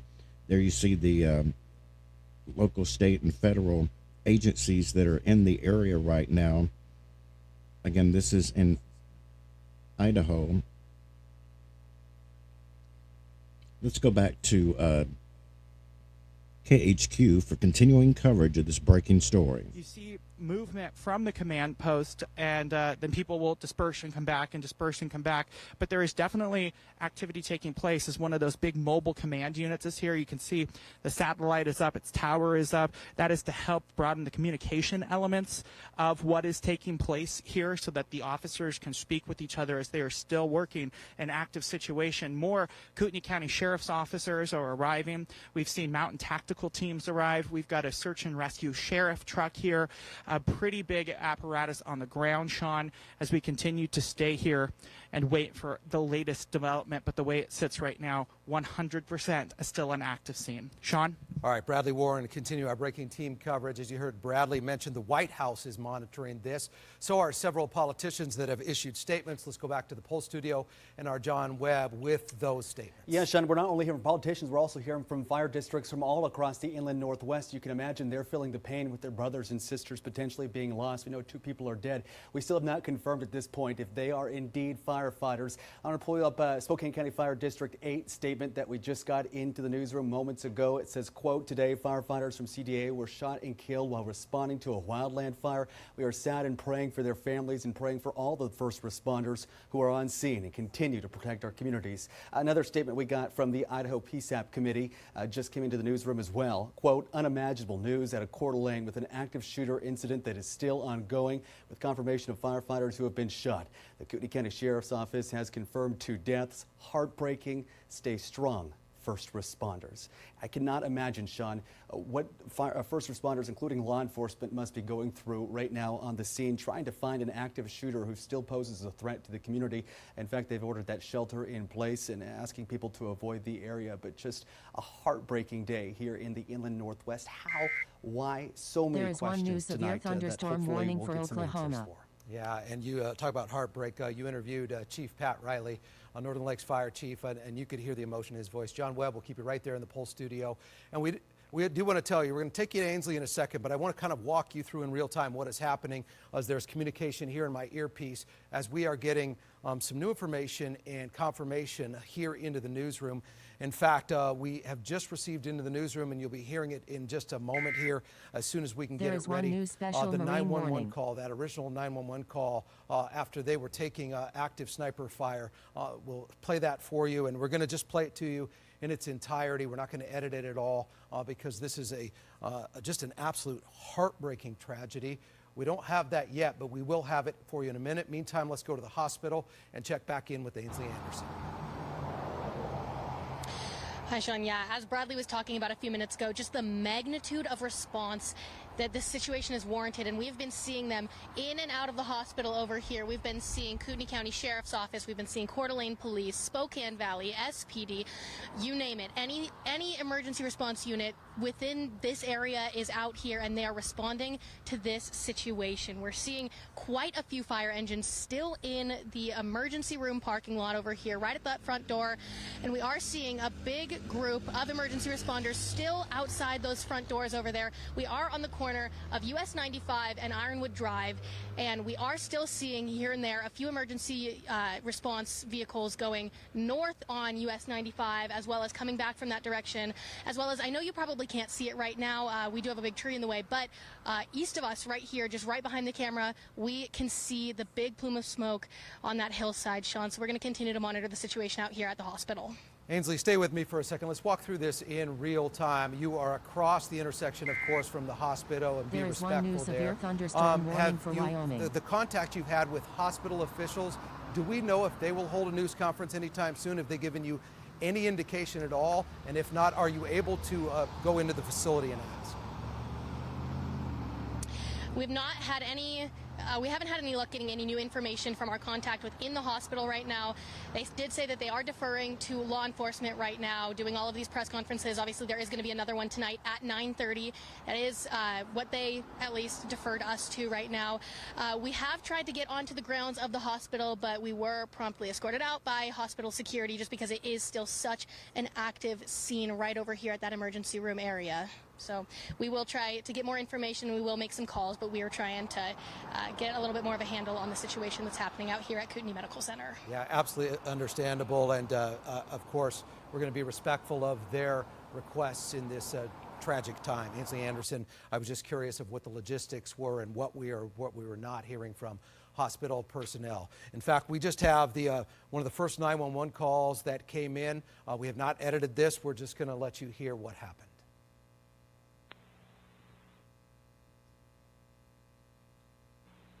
Copy, 15 from Elton, thank you. Central Medic 52, screen traffic. County Medic 52.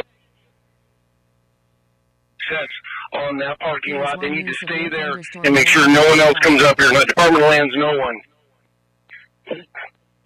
Copy, deputy. Enforcement desperately up here.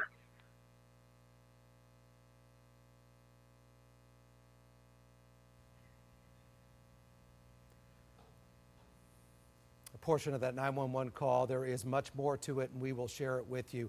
That was the initial call that came in, and we will share more of that with you coming up. Meantime, I want to bring in former FBI investigator and expert on law enforcement in these situations, Rich Kulko.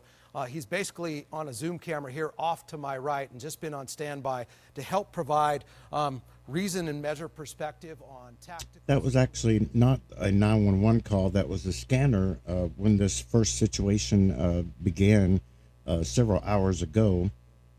And that's what I was listening to earlier when we first learned about this. Hopefully they'll play a little bit more of that in a few moments. We also want to remind you to stay with us because in a couple of hours we will have new information. Obviously, information is fluid right now, but we'll have another news conference at the 11:30 Eastern Time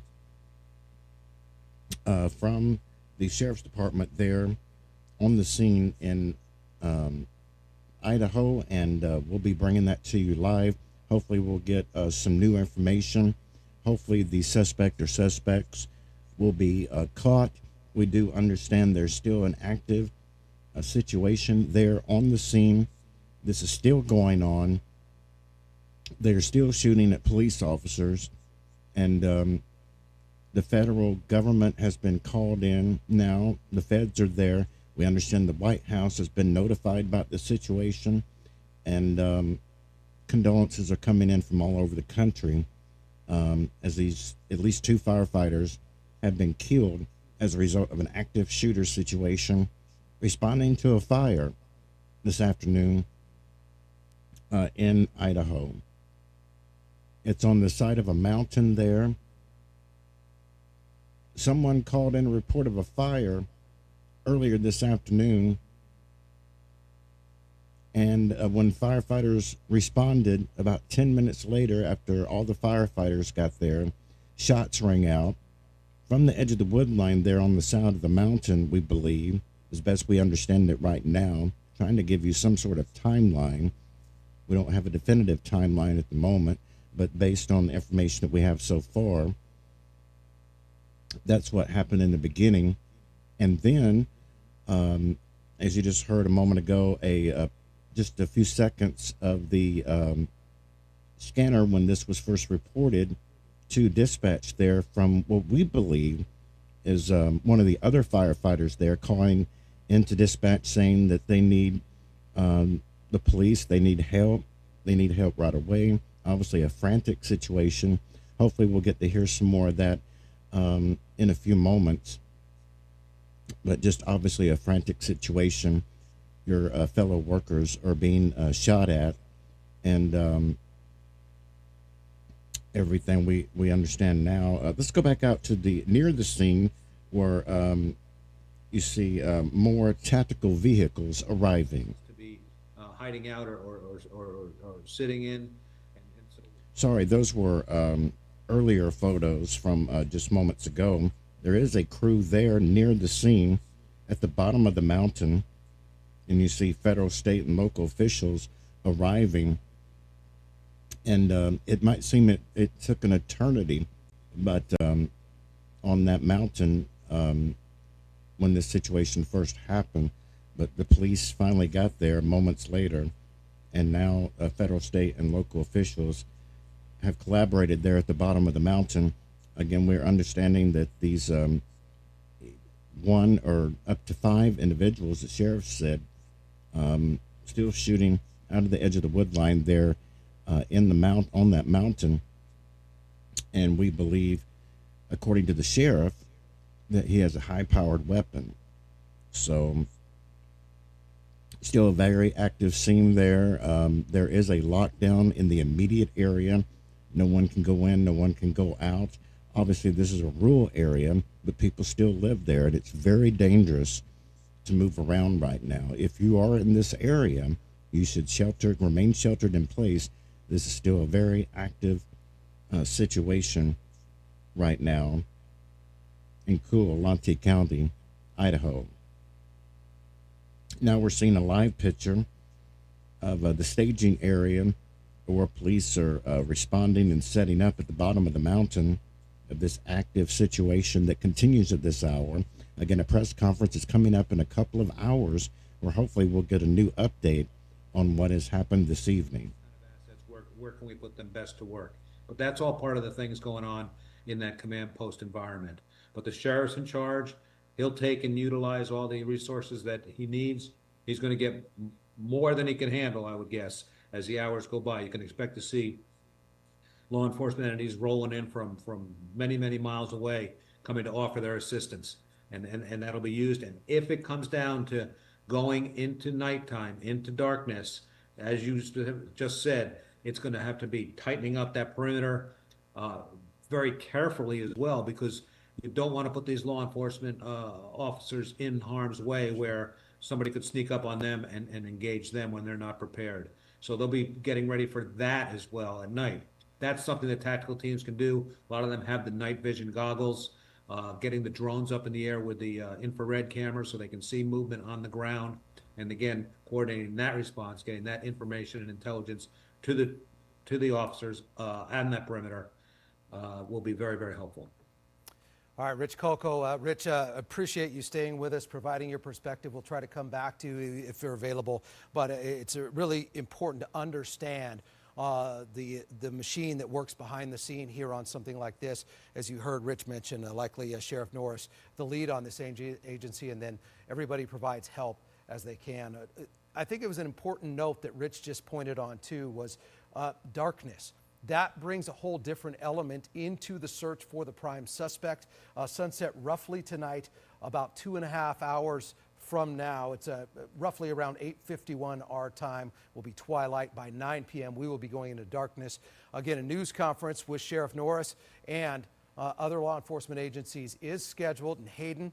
That is at 9:30. We will carry that in its entirety for you. I want to take you back to the scene. Our team coverage continues with Belle Lewis. Well, I just had a chance to talk to one of the helicopter crew. Now, these are life flighters. They were on a call earlier today. We're about to drop someone off at the hospital, or excuse me, had just dropped someone off at the hospital when they heard the call about this. And they say that they're on call for these sorts of situations. So they headed out there, flew around the scene for a couple of minutes before they were recalled back to command center. Now they say that they're waiting, and when I asked them if they had done any life flights for this event, for what is happening currently behind me, they said that they hadn't, but that they are trained to be on call for as long as necessary if that service is needed. Back to you, Sean. All right, Belle Lewis there, and we do have our first image of the fire, and it is in a tree line there in the Canfield area as we are about to share it with you. Hopefully we can pull it up in real time. This is kind of just happening. You're right along with us as we are trying to bring you perspective, pictures, elements of what we are dealing with, and we're working to share that picture with you. Let's bring in John Webb in the Pulse studio. John, you were anchoring our coverage all afternoon on the Pulse. We should be able to bring you that picture of Canfield. What I can tell you, it's kind of tucked into two peaks there at Canfield, and it's in the tree line. So it's a rural area that they were responding to. Not a lot of homes, although the homes or the residences that are in that area are on lockdown for those folks' own safety from the lead agency in charge right now. You're familiar with, you're from Wallace. You're familiar with the Coeur d'Alene area intimately. Just that lay of the land. Canfield, what do you know? Offer some perspective on that as we work to pull up that picture of the fire that is burning there. Yeah, you bet, Sean. Specifically, this is East Nettleton Gulch Road. So this would be just to the east of Coeur d'Alene High School and south, just a couple of blocks. And then you'd have that ridge line over to the right, and south of that would be the Ponderosa Golf Course. You can see live images of the smoke coming from that fire right now. Again, this was reported at 1:21, a brush fire up in the Canfield Mountain area. They responded up there at that time. They had 3 fire engines from the city and Kootenai County as well. And it was at 2 o'clock that Kootenai County Sheriff Bob Norris said that they had heard reports of shots fired at firefighters. We'll show you specifics of this location right now. You get a better vantage point as far as what we're looking at. You can see those 2 ridge lines there and a couple of green fields up there. Those are a couple houses up there, but not very populated like you'd see off to the west there in that neighborhood by Cherry Hill Park, but certainly houses up there. The main concern, though, right now for firefighters and law enforcement are the people that are up there right now. You got hikers, you got campers, you got people out enjoying this nice weather in the inland northwest this weekend. They've evacuated several people so far from that mountain. They're encouraging anybody else that is up there that has cell service, that can get communication from their friends, family, that they need to get out of there as soon as possible. But they can't get fire crews in to fight this fire until the scene is secured and there's no threat with the active shooter situation going on. Luckily, Leslie had mentioned off the top of the show and in the 5 o'clock, winds aren't that strong right now. When we first brought you the coverage on the Pulse earlier this afternoon, I talked to Nonstop Local's G.R. Cottingham, and she said it was just a really light breeze, but certainly the warm temperatures and the dryness we've had this spring certainly won't be helping firefighters. But you got 2 scenes here, Sean. I mean, you got the active shooter situation and you've got a wildfire burning right now that firefighters cannot get to until they get this active threat under control. All right, John Webb. John, let's go back a little bit because a lot of people are just joining us or have over the last hour or so. This first, as you mentioned, came in about the 1 p.m. hour as fire crews responded. They were targeted. We know that 2 people are dead. There are others that are wounded. We have not received any confirmation of who they are or the extent of their injuries. But Chief Pat Riley talked to you, John, and I think that one struck me at the emotion. You could hear it, but so professional at the same time as he was trying to convey information, knowing at the same time that some of his fellow firefighters were targeted. Yeah, it's just heartbreaking. I mean, we've heard it from all the fire districts across the Inland Empire today, people posting statements to Facebook, but we know Chief Pat Riley very well. We work with him on a number of stories there out of Northern Lakes Fire District. Kootenai County Fire Crew, they're very, very close. They're brothers and sisters. They're just like family, and you can't go a block without knowing a firefighter, knowing somebody who's in the industry. First responders, they're there to help you when tragedy strikes. So to see something, an attack on firefighters like this is astronomical and just so incredibly heartbreaking. And that's the word that Chief Pat Riley used, heartbreaking. And he asked for prayers for all of his brothers and sisters as well. When we were doing the interview this afternoon on the Pulse, he was at a secure location because he didn't know if there was a further threat to any of the firefighters. And so he was trying to managing his fire district while working with his peers at Kootenai County Fire District, Coeur d'Alene Fire as well. But it is just simply heartbreaking. The question is why, how, what is the motive? How could someone possibly do this in our backyard, Sean? Yeah, certainly, John. Just heartbreaking. They're asking for prayers, and they are going to get a lot of prayers. We appreciate all first responders each and every day, but we appreciate more so how they put their own lives on the line and they go into harm's way, and that's exactly what happened. We have more extensive audio now of the initial night that came in when we learned on top of a fire that something was tragically wrong and those firefighters were targeted. Here is that 911 call. This is an active shooter situation up here. I have no idea where the shooter's at or where they're going or which direction.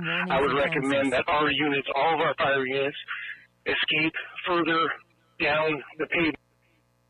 Central from BC5, we're going to need multiple ambulances for ALS care as soon as we can get law enforcement in here to get these people out.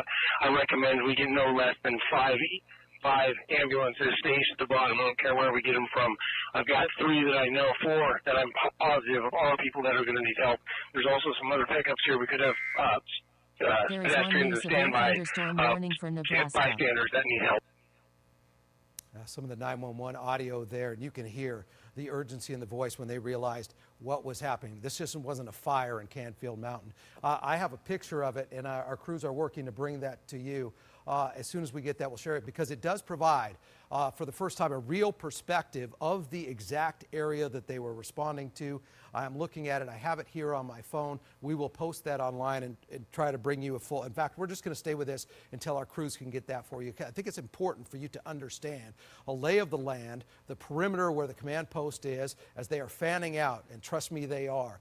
Multiple law enforcement agencies around the perimeter of Canfield, because as nightfall comes, they don't want him or her, the suspect, to sneak out and evade law enforcement. 2 people have been killed by this suspect. They are actively searching for this person. Here is that picture right now. Let's show it to you. And this is Canfield Mountain. The fire originally called in on East Nettleton Gulch Road just after 1 o'clock. Fire crews, they drove into harm's way. They didn't know that they were doing that. They knew about the fire and the dangers of the fire. This courtesy of Cynthia Gray. And then you can see it. So this is the area they were driving into. They responded to fires. It's what they do day in and day out. This scene would be different. As they drove in and they were approaching this fire to fight it and knock it down, and there was a high level of concern with a fire that's in a tree line in a rural area. That area is dried out.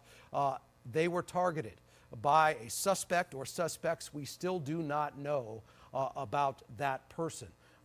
Multiple people were hit by that sniper fire, as Sheriff Bob Norris called it. He said it's a high-powered weapon that was being used.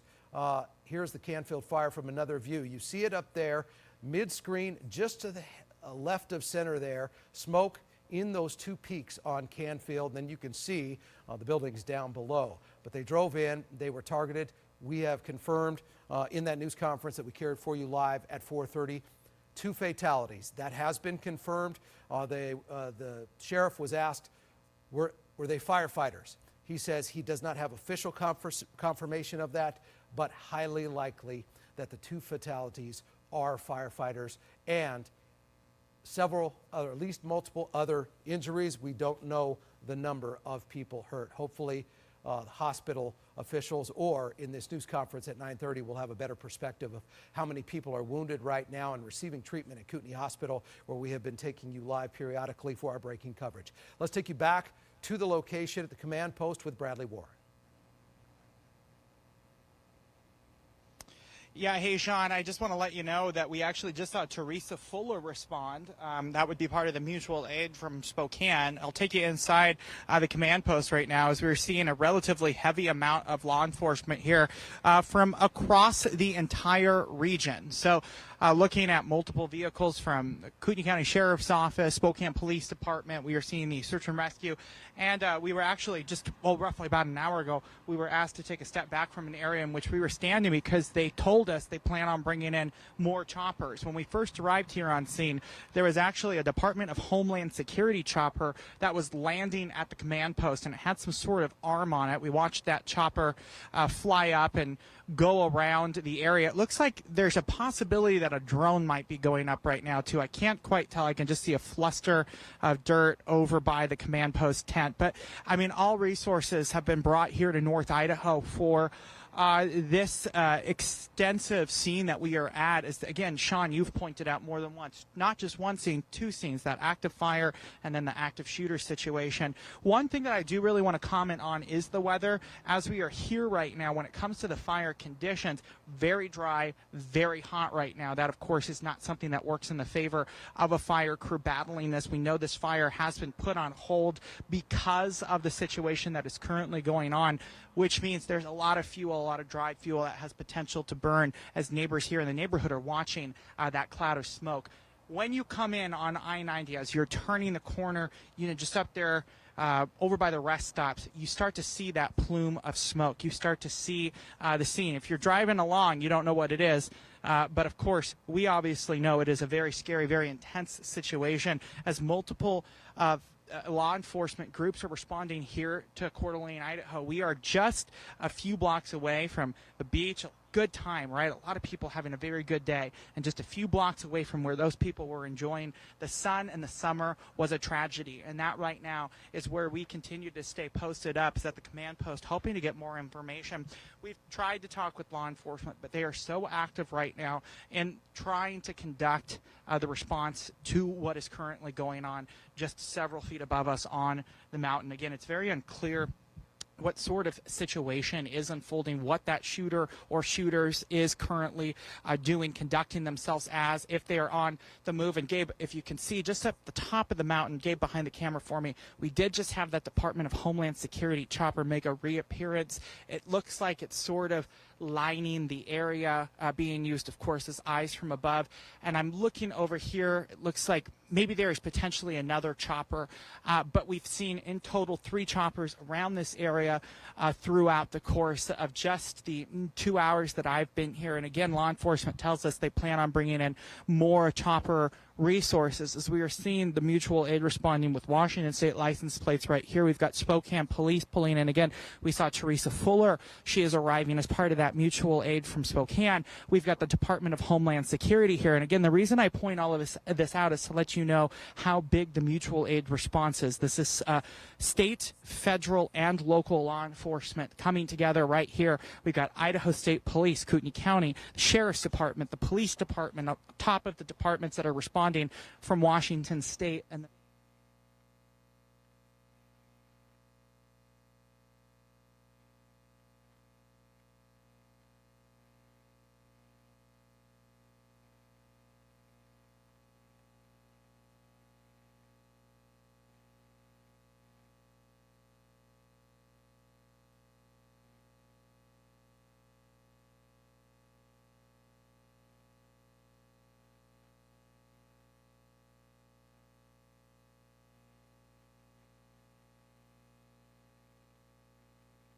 we're asked to stay away from it. We continue to work our sources, though, and continue to track several of their own, and that is not lost on us as we report on this. Sean? Absolutely, Brad. I do want to highlight that. And there's an absolute support going out to all law enforcement agencies that are responding to that area. We have some brand new statements coming in. I'm going to take you to the Pulse studio with John Webb in a minute. But again, if you are just turning on your television or you're just starting to watch us on the stream, I do want to tell you what has happened. It was just after 1 o'clock. The fire call came in, East Nettleton Gulch Road, shadow of Canfield Mountain, just off of Coeur d'Alene to the north. And as the firefighters were responding, they were targeted by somebody with a high-powered rifle. We know there are 2 fatalities, likely firefighters, according to Sheriff Bob Norris, and there are other people that are wounded. Multiple law enforcement agencies responded from Idaho, from Washington, and FBI. We reached out to the Spokane office. They said it is all going through Salt Lake Station for the FBI, but there is a coordinated effort to track down this suspect. They don't know where that person is, best we know, but I can guarantee you they are all over that area to try and neutralize this threat and bring somebody into custody before more lives are lost. But somebody obviously targeting these firefighters. John's joining me in the Pulse, as you see here. And we should mention we had a news conference with Sheriff Norris at 4:30. There was another one scheduled, a news briefing, 9:30. Kootenai County Office of Emergency Management, Emergency Operations Center on Wyoming Avenue in Hayden. We will carry that for you live at 9:30. And you have some brand new statements here into the breaking newsroom. Yeah, I do. And that press conference will be held there right next to the airport up there in Hayden. I got new information from the East County Side Fire District. Just sent this into the newsroom, and it said, quote, "Please know that all of our firefighters and EMTs are safe and accounted for. Our thoughts and prayers go out to the families and first responders involved in this horrible incident." They go on to say, quote, "We consider ourselves very fortunate to be part of such a caring community and pray this tragedy will be over soon," end quote. We also got some information from North Bench Fire District, quote, "Our thoughts and prayers are with everyone involved in the situation on Canfield Mountain. Our condolences to the families of the deceased. May swift and violent action be brought upon the suspects." And we also got a reaction from Representative Heather Scott out of Bonner County. Quote, I'm currently monitoring the fire and active shooter situation in Coeur d'Alene. What a dark day for North Idaho. Please join me in praying for our firefighters, law enforcement officers and their families, and anyone else stuck on the mountain, end quote. Sean, you know, during Bradley's live shot, we showed a car of a Kootenai County Sheriff deputy, and on the back it had a sticker that said K-27. And you'll remember and you'll recall from your coverage on this story, Sean, Sergeant Greg Moore, who was shot in the line of duty years ago. And I just want to point out the fact that these types of situations, these types of tragedies are with our community for years on end. In fact, we just went out and did the anniversary story for Sergeant Greg Moore. This is something that will never be lost on us here in the Northwest. Yeah, you know what, John, so well said. You mentioned Sergeant Greg Moore. I was out there that morning when it was confirmed that he had died. And I know we're supposed to be super neutral and objective, but we are human beings with hearts and feelings and emotions. And it's just stunning when you hear that.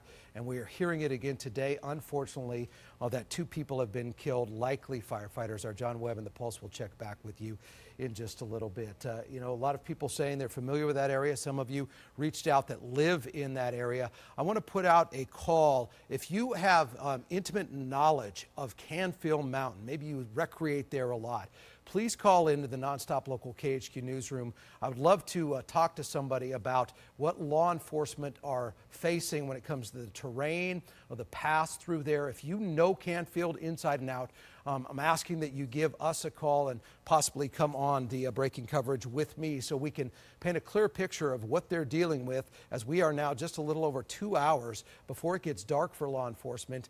Obviously, you can't see as well, and that, I think, heightens the risk to our first responders there. These photos from Cynthia Gray. This is the fire that broke out right around just a little after 1 p.m. And this is the fire that crews were responding to at the time as they made their way in the vicinity in the geography of Canfield Mountain, specifically on East Nettleton Gulch Road. They were targeted by a sniper. Multiple people hit. Let's go out live to Belle Lewis.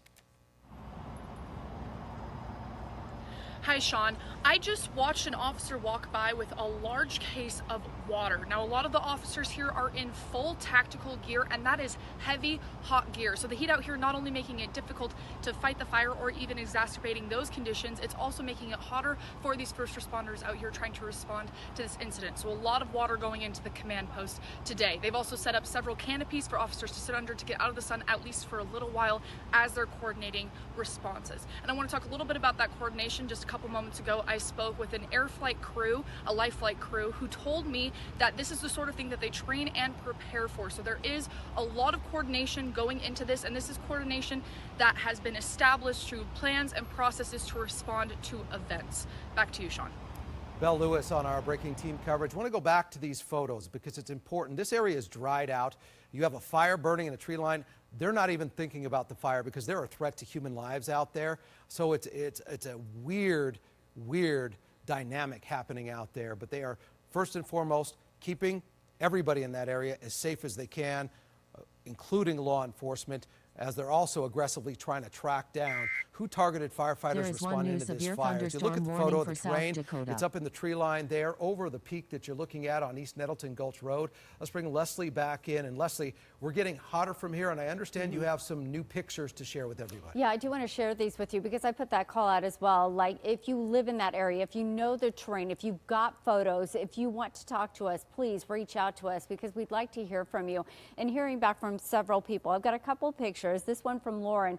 She says this is from a little bit earlier today, but you can clearly see the billowing smoke there on Canfield Mountain. So again, that's one of our viewers' perspective. Another one is from Jeff. Jeff sending in this one, and it kind of zoomed in a little bit. Like you said, Sean, they're not able to fight that fire right now because they're having to make sure that our firefighters are safe. And so Heidi checked in saying that driving from the lake to Rathdrum, they could see the fire very clearly. He said it looks as though it's growing, and that would not surprise me at all. You mentioned also how dry and how hot it is, and it's only going to get hotter from here. I'm going to zoom in on the winds over towards North Idaho right now, and thank goodness, because yesterday it was still breezy. Friday was incredibly breezy. Today, we're seeing sustained winds, steadily blowing winds at just 7 miles per hour in Spokane. Now, I don't want to underplay that because any kind of a wind speed is going to pick up an ember from a fire and help to spread that very quickly. But just 2 days ago, we were seeing wind gusts anywhere from 25 to 35 miles per hour. Today, we are not seeing that. So again, that is good news as far as what we're seeing fighting that fire. As far as relative humidity levels go, how dry it is, we've got about 23% over towards Coeur d'Alene. It is dry out there. We've not dropped below that 20% mark in North Idaho. We are below that 20% mark though, however, over towards Coeur d'Alene. So daytime highs today into the mid 80s, mid to upper 80s between Meade into Spokane over towards Post Falls into Coeur d'Alene. We've got those wind speeds that are into the mid 80s. Currently seeing those temperatures at 84 degrees over towards Coeur d'Alene, 85 degrees right now into Post Falls. So those temperatures are above our averages, and they are going to get hotter from here. We now have excessive heat advisories that are in place for all areas. That does include Spokane, and then pushing into parts of North Idaho, which skirts right there into Coeur d'Alene. So Post Falls, again, backing into Liberty Lake, Spokane Valley, that I-90 corridor, all the way into central Washington. That is because those daytime highs for the next couple of days, and specifically, are set to shoot up into the mid to upper 90s, even triple digits, especially down through the basin. So that's going to make things very difficult also. So what our hope is that they're able to get some action on that fire, at least get a line around that. But of course, they can't do anything, Sean, right now because of the current situation, which we hope to see some improvement before nightfall. Like you said, nightfall tonight, just before that 9 o'clock hour. All right, Leslie, thank you. This is just an absolute tragedy. I want to share with you that 2 people have been killed, likely firefighters. In fact, we might have some confirmation here in a minute on who specifically was killed. I can also tell you there are other people wounded. We do not know how many. An active shooter situation, Canfield Mountain, East Nettleton Gulch Road. We saw a large contingency of law enforcement and vehicles in a procession responding to Kootenai Hospital. We have not had anybody talk to us on the record from Kootenai Hospital, or Ainsley Anderson is locked down at that location. And if somebody comes out to share any information, we will share it with you. Just an absolute tragedy in the Coeur d'Alene area right now. Multiple law enforcement agencies are responding. We can tell you the White House is monitoring this story per our Bradley Warren, and the governor is as well. Our John Webb is in the Pulse studio. We have team coverage for you from multiple locations as we still don't know what is happening. Basically, the last official confirmation of information we had now is about 2 hours and 10 minutes old. That was the official news conference, brief in its nature, with Sheriff Bob Norris, where he said 2 people were fatally shot as fire crews were responding to that fire in Canfield Mountain. Other people were hit, didn't want to elaborate on the extent of injuries there, and really kept it brief because he said, I don't want to misspeak or say anything that I don't know is absolutely factual. That's the scene that we're dealing with right now. The suspect or suspects continue to elude authorities. If they make an arrest or they neutralize a threat, they will confirm that in real time. In that news conference at 4:30, some of what the sheriff had to say. Do we have any indication of what type of firearms are being used in this from the suspect? Well, it appears that modern-day sporting rifles are being used. It appears that high-powered rifles are being used. Well, we don't know how many suspects are up there, and we don't know how many casualties that there are. Yeah, I suspect we'll have people coming forward that maybe are stuck up there that drove themselves to the hospital, but I suspect that would likely be the case. If these individuals are not neutralized quickly, this is going to be likely a multi-day operation. You know, this is an interesting dynamic. We have seen some of these things in an urban environment. I can't say that I've seen it in a rural setting. myself. I'm hoping that somebody has a clear shot and is able to neutralize, because they are not, at this point in time, showing any evidence of wanting to surrender. So as soon as somebody has a clear shot, I encourage them to take that shot and neutralize the threat. Sheriff Norris, about 4:30 our time, in that news conference, and we want to be very careful with the language here. The sheriff said 2 people were killed. He was asked, were they firefighters? He says likely, but not official. I can tell you, and I'm just going to read this to you as it is. 54 minutes ago on Facebook, the International Association of Firefighters posted this message. I will read it to you verbatim. IAFF members were ambushed earlier today in a heinous act of violence in Coeur d'Alene, Idaho. 2 of our brothers were killed in action while responding to a fire when they were attacked by a sniper who remains at large. A 3rd brother is in surgery. Please pray for him, our fallen, and their families, and for the law enforcement officers who are on the hunt for this suspect. Again, that statement posted on Facebook by the International Association of Firefighters. That is sickening, but factual, and that is where we are tonight. Let's take you back to Bradley Warren. Sean, I want to walk you into the command post right now. We're getting a little bit of activity, law enforcement re-arriving, additional resources showing up here, and we're seeing a response from across not just the state of Idaho, but from across the region. We've got our friends from Border Patrol responding as part of mutual aid. We've had multiple life flight choppers. And again, here you're seeing officers in tactical gear, ATF with weapons out. We've got a huge amount of officers just arriving from the state of Idaho and from Spokane, all just coming in.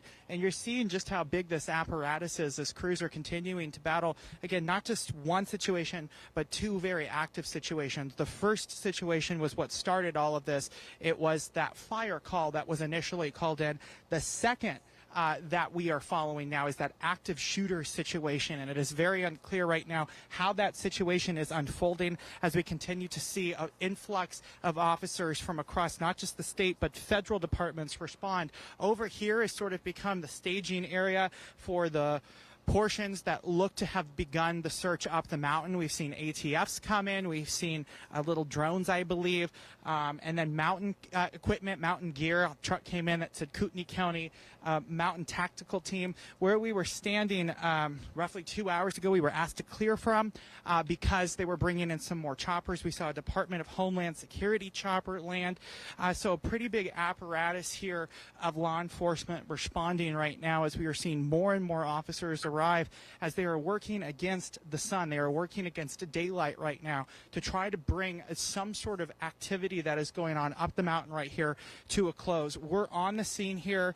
And again, Sean, as you and I have already spoke more than once about, we do want to just 100% give thanks to our law enforcement officers, not only that are responding to this, but are also keeping front and center the fact that they are right now not only mourning the loss of 2 of their own, but working to keep our community safe. So very sad, but very active situation here in North Idaho as we are in the command post. More information is available, Sean. I'll bring it to you, but we'll leave it here for now, if that's okay with you, Sean. All right, our Bradley Warren there at the command post. We have our team. We're not going anywhere for you. We are awaiting a news conference at 9:30 with the sheriff, other law enforcement agencies. The sheriff is the lead on this, best we know, and that is highly likely.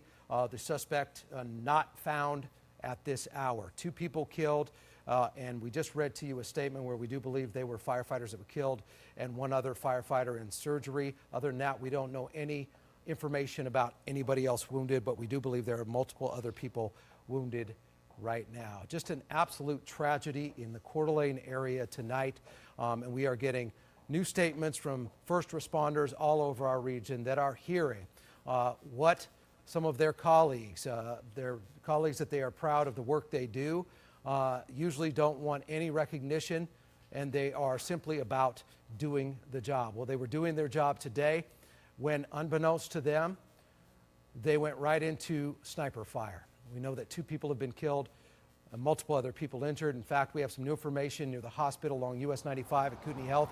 Ainsley Anderson live. Sean, yeah, we did just speak with the hospital, and they tell us that the 2 that died had passed away prior to getting to the hospital. And as you said, there is one more in surgery. So there were 3 people transported in total.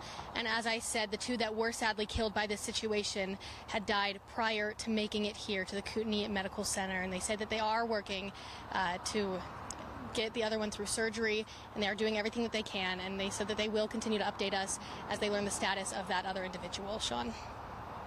It's absolutely heartbreaking to hear there. Ainsley Anderson at Kootenai Health.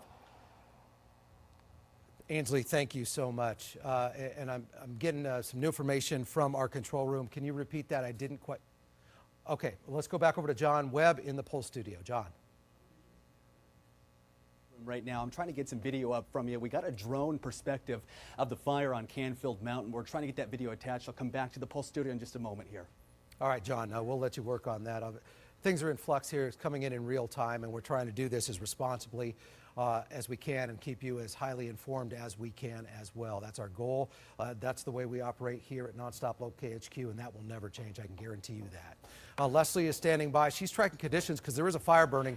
They're not even addressing the fire right now because there is an active sniper somewhere in the rural wilderness of Canfield Mountain. So it is about protecting lives. There's a shelter in place right now.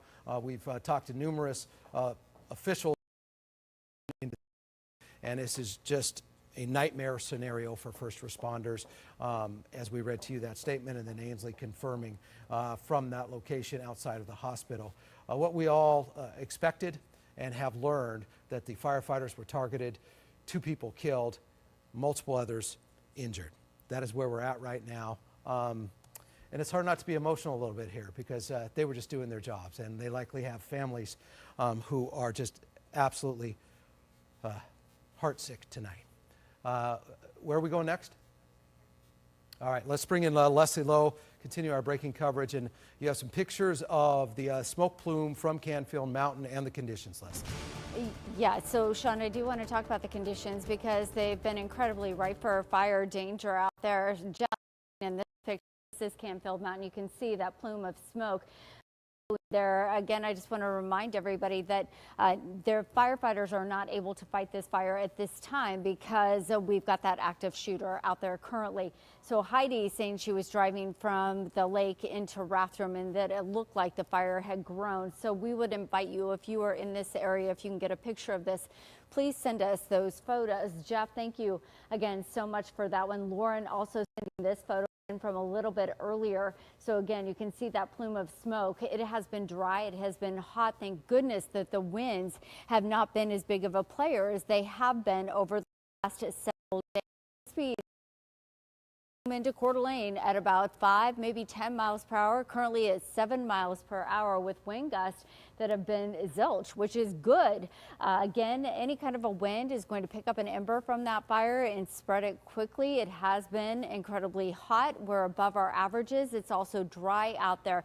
Now, mind you, we've got relative humidity levels that are sitting at about 23% right now, so I haven't dropped below that 20% mark, which is good. But again, we're still dry. We're at about 18% in Spokane. But like I said, temperatures above our averages. We're sitting right now in the mid 80s around Coeur d'Alene. We're in the low end of the 80s for our friends in Post Falls into Liberty Lake. Those temperatures are only set to climb as we head over the next couple of days. National Weather Service has issued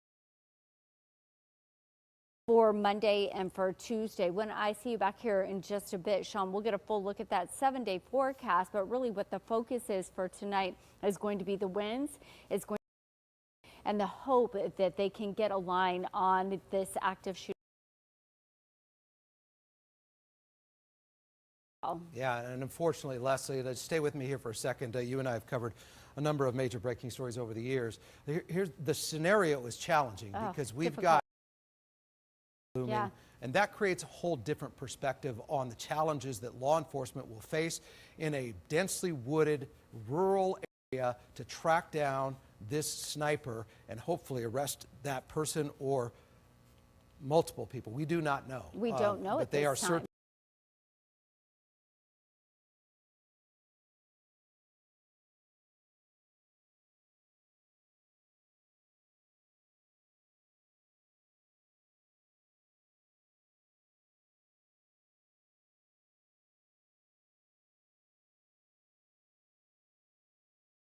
brothers.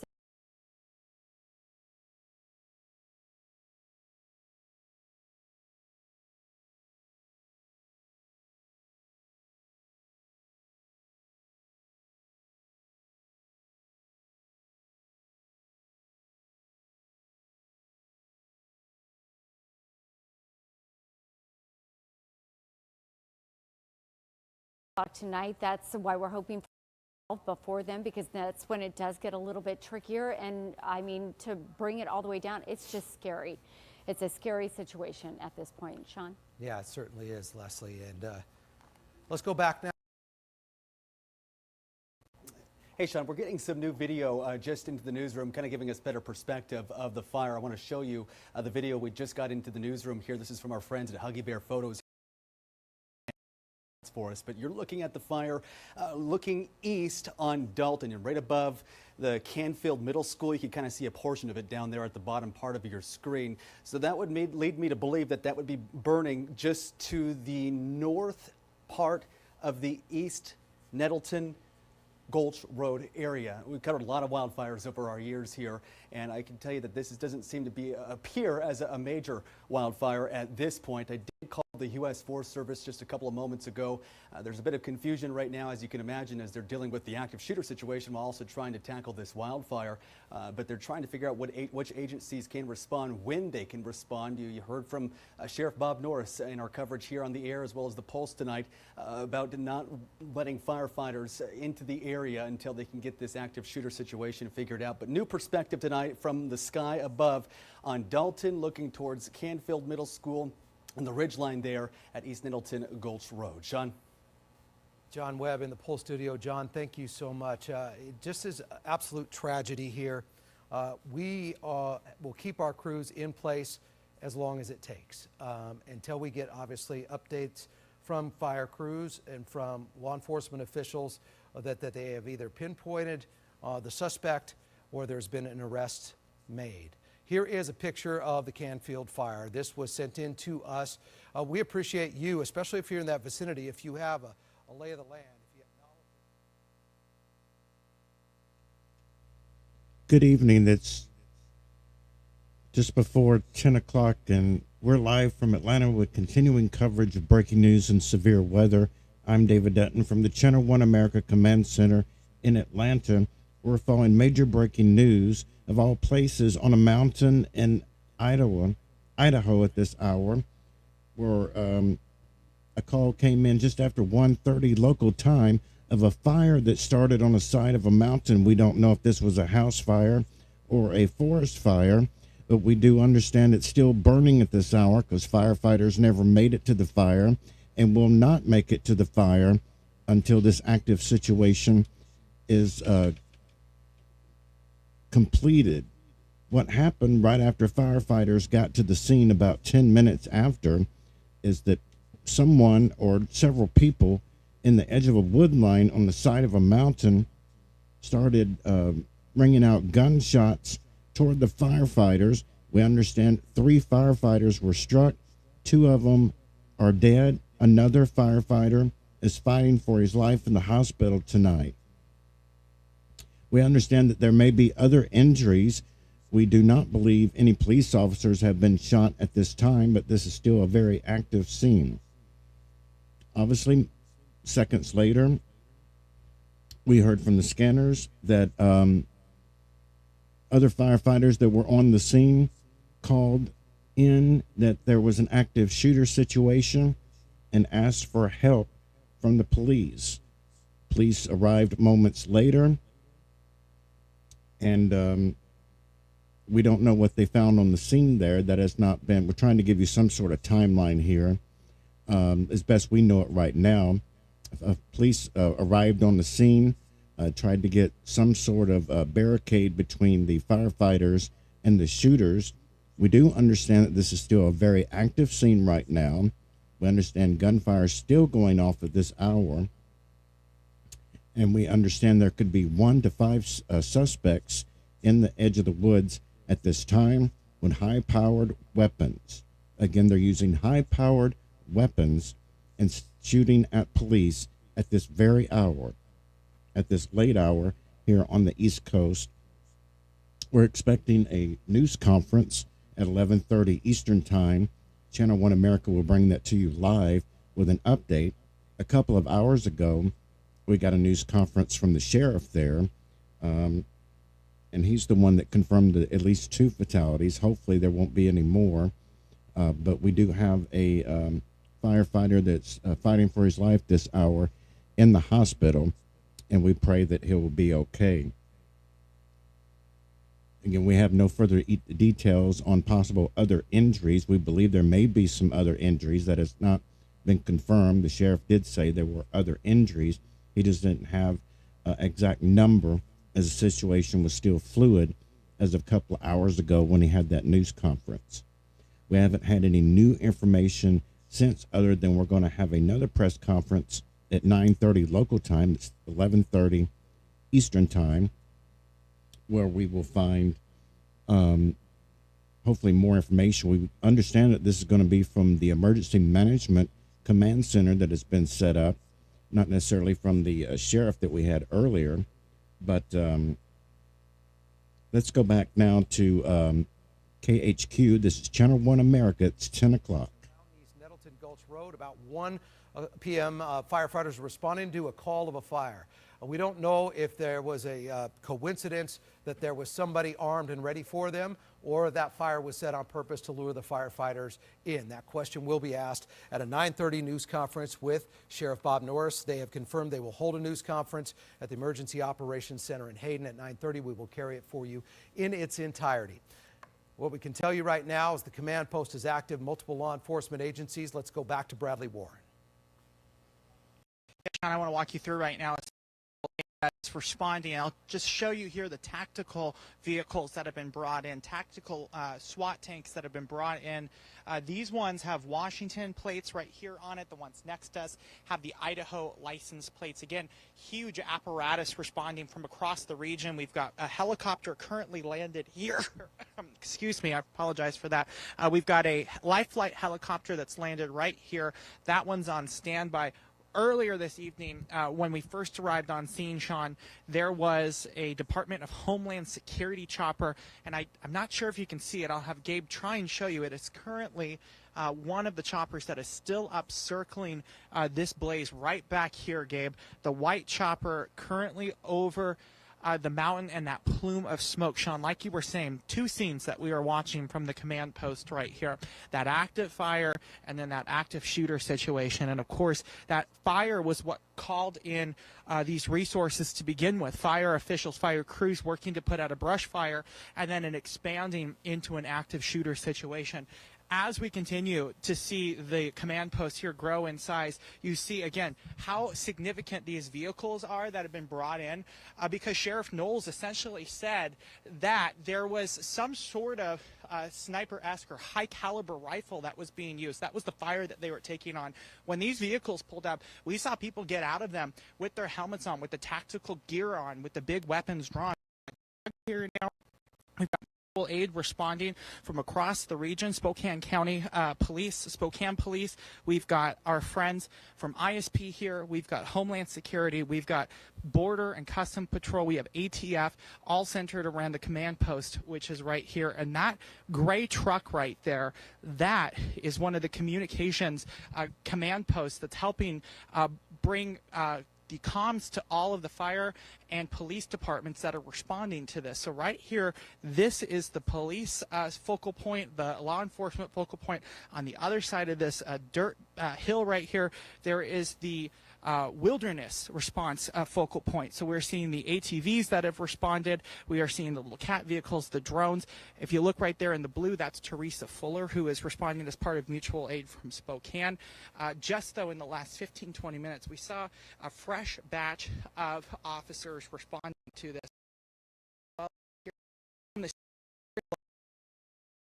North Idaho. On. All right, Bradley, thanks so much. Let's go to a different vantage point in our Belle Lewis. Belle. Hi, Sean. So the weather is getting a little bit cooler. There is a noticeable difference from when I was out here just an hour ago to right now, which is good news for the first responders who are wearing that heavy, hot tactical gear. But that does mean that the sun is starting to come down, which, as we've said before, could be a significant issue. I also wanted to reiterate that I talked with some of the Lifelight crews. Now, they said that they flew around the area that they were taken care of in the situation for just a couple minutes before they were called back. But the way that they'll be working today is on an on-call basis. If they're needed, they will be ready to fly back out. And they say that they've trained for this and that this situation, very unfortunate, this sort of emergency is something that they prepare for, so that way when it does happen, they can respond efficiently and as quickly as possible. Back to you, Sean. All right, Arbel Lewis there. A lot of you are familiar with Nonstop Local KHQ as you are watching here in our region. We appreciate you being with us, and we are trying to gather information, but I'm going to be candid with you here. We have to wait for official confirmation before we're going to go with anything. I've had so many of you share great context and messaging with me, but we're going to be very stringent and responsible about how we let that go over our stream and on the broadcast side, because it's important to not be first, but to get it right.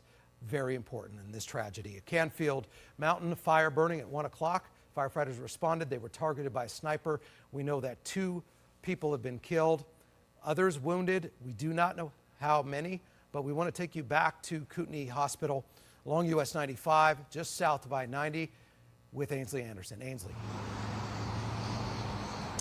Yeah, Sean, so as I said earlier, we did get confirmation from the hospital that 3 people were brought here earlier today due to the incident, and sadly the 2 that were killed had died before making it to the hospital, and 1 is in surgery right now. They say they are working to get us more information on that, but things do seem to have quieted down here. I'm going to have you take a look at the hospital behind me here. We still have a very large presence, but we haven't heard any sirens or seen any lights going down US 95 like we were earlier. It was a pretty active scene up and down this roadway with cars and emergency response vehicles going in and out of this front parking lot at the emergency room, but we really haven't seen a whole lot of movement in the last hour. But we are going to continue to watch, and we are going to continue to try to reach out to the hospital to see if we can't get any updates on the status of the other that is in surgery right now, Sean.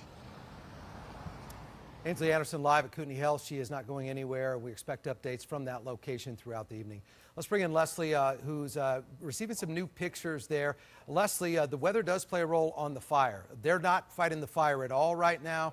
They are working on pinpointing a suspect. So that fire is going to burn, and we're going to heat up into tomorrow. And that really is a horrifying situation, right, Sean? Because we are headed towards nightfall. So a big thank you to everybody who's reached out, everyone who's sent in your photo. Cheryl sending in this one. You can see that view there, and it does look like it is growing. I don't see how it can't at this point. Again, thank goodness the winds are not as big of a player as they have been over the last several days. Kathy, thank you so much for this one. Again, you can see the growth in size there. Firefighters, as Sean said, are not able to get in to fight this fire at this time because of that active shooter situation. So this is going to be something that we're going to have to keep a very close eye on as we head through the next several hours. The wind, again, not quite what we have seen. If you'll remember Friday, we saw some of those winds at 25, 35 miles per hour. Even yesterday, it was still a bit breezy out there. Today, we're just sustained winds at 7 miles per hour in Spokane, and no wind gust out there. Now, I don't want to diminish those winds by any stretch of the means, because any kind of a wind speed is going to take an ember from a fire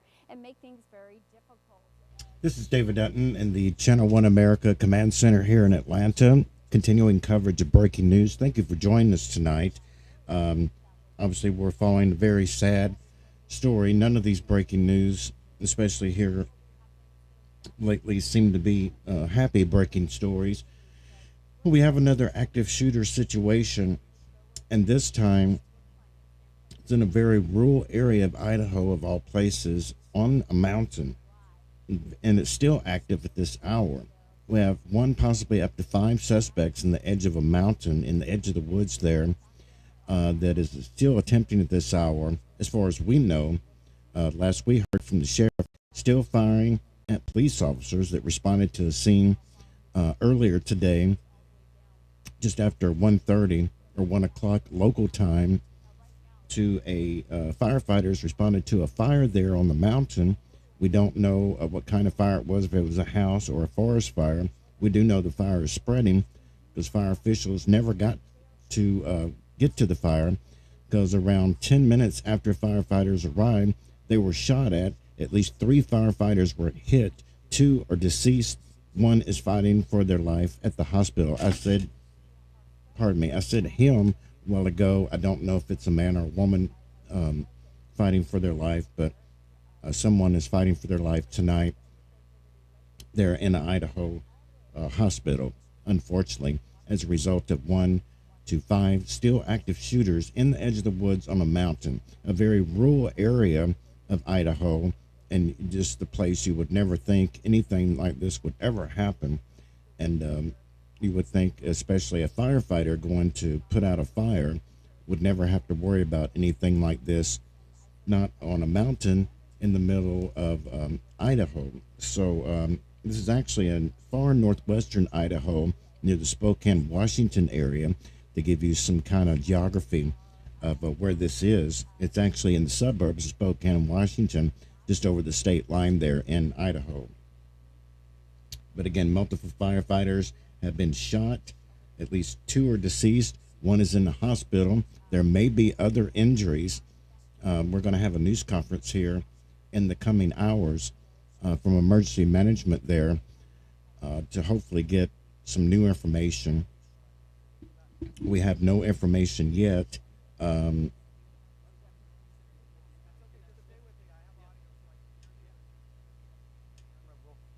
just give you a minute there, John, as he ran out to the newsroom to gather some information, but we can hear you, and we'll just walk everybody through what you're doing right now. Yeah. So we've been trying to follow all these statements because there have been dozens and dozens. The community is reacting and responding in bulk tonight. Just so much heartache across the Inland Empire.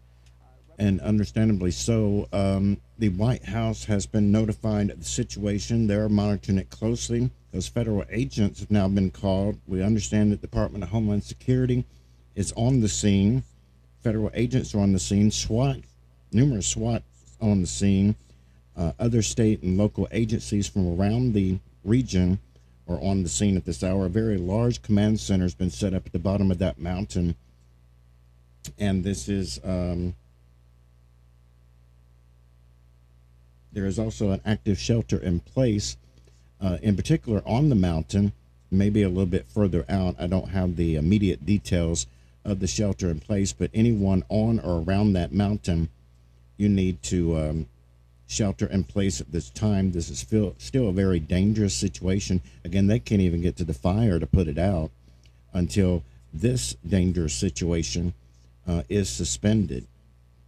And I remember one of the remarks earlier, in the couple of hours ago, the sheriff's statement saying that he has put out an order for this suspect or suspects to be neutralized immediately if they are seen, because they have already killed 2 firefighters, shot at 3 and killed 2. 1 is fighting for their life in the hospital at this hour. There could be more. We just don't know all the details yet. Trying to give you some sort of timeline of what happened today, and it's still very active this hour. Of course, we'll know more in the coming minutes, hours, and days ahead as an investigation will continue into all this. Right now, the number one main concern is to get these suspect or suspects off the mountain in some form or fashion, get that situated. As you see, further emergency crews continuing to pour into the area. It's still daylight there, but nighttime is fast approaching in Idaho, and that will, of course, work against the emergency response there. They've sent drones up in the air. They have dogs on the scene. They have everything out there that they're using right now to try to bring this situation to some sort of close. So even though this is a rural area, to get people that are there, their lives are in danger too, back to some sort of normalcy. Obviously, the community is going to be mourning for days, weeks, and months, and years from now of this tragedy on Canfield Mountain in Idaho. We're going to take you now back to station KHQ in Idaho. It's actually out of the Spokane area, but does cover that county there in Idaho. They're in the middle, but it's being spread far and wide on social media tonight. Dozens of fire districts changing their profile pictures and posting their regards, their prayers, their thoughts. They can't imagine that something like this could happen here in the inland Northwest. The community now starting to reel with the 2 deaths and one other injury we're hearing from officials tonight. But this picture tonight being spread around on social media, Sean. John, that is heartbreaking. Obviously, we remember Sergeant Greg Moore and the K-27 stickers and, you know, a lot of support. I know that, that our news feed tonight has been taken on national news. People are responding from all the way back east. This is a national story. Unfortunately, it's a tragic story. We have lost first responders. The IAFF has confirmed on Facebook that 2 killed were firefighters. They put it, another brother in surgery. We know at least one other person was injured. We should get some clarification, and we will come back on the air for you and on our stream at 9:30 tonight with the Sheriff's News Conference and breaking coverage and break-in with coverage as it is warranted for any new developments. Our team is staying put. I'm Sean Owsley. Join you a little bit later this evening. Our hearts go out. There is one new severe thunderstorm warning for Colorado.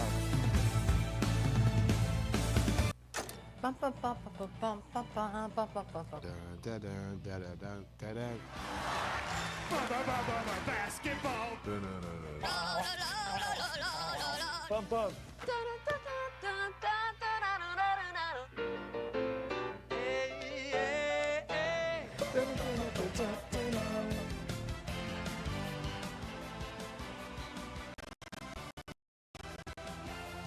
John Tess still got it.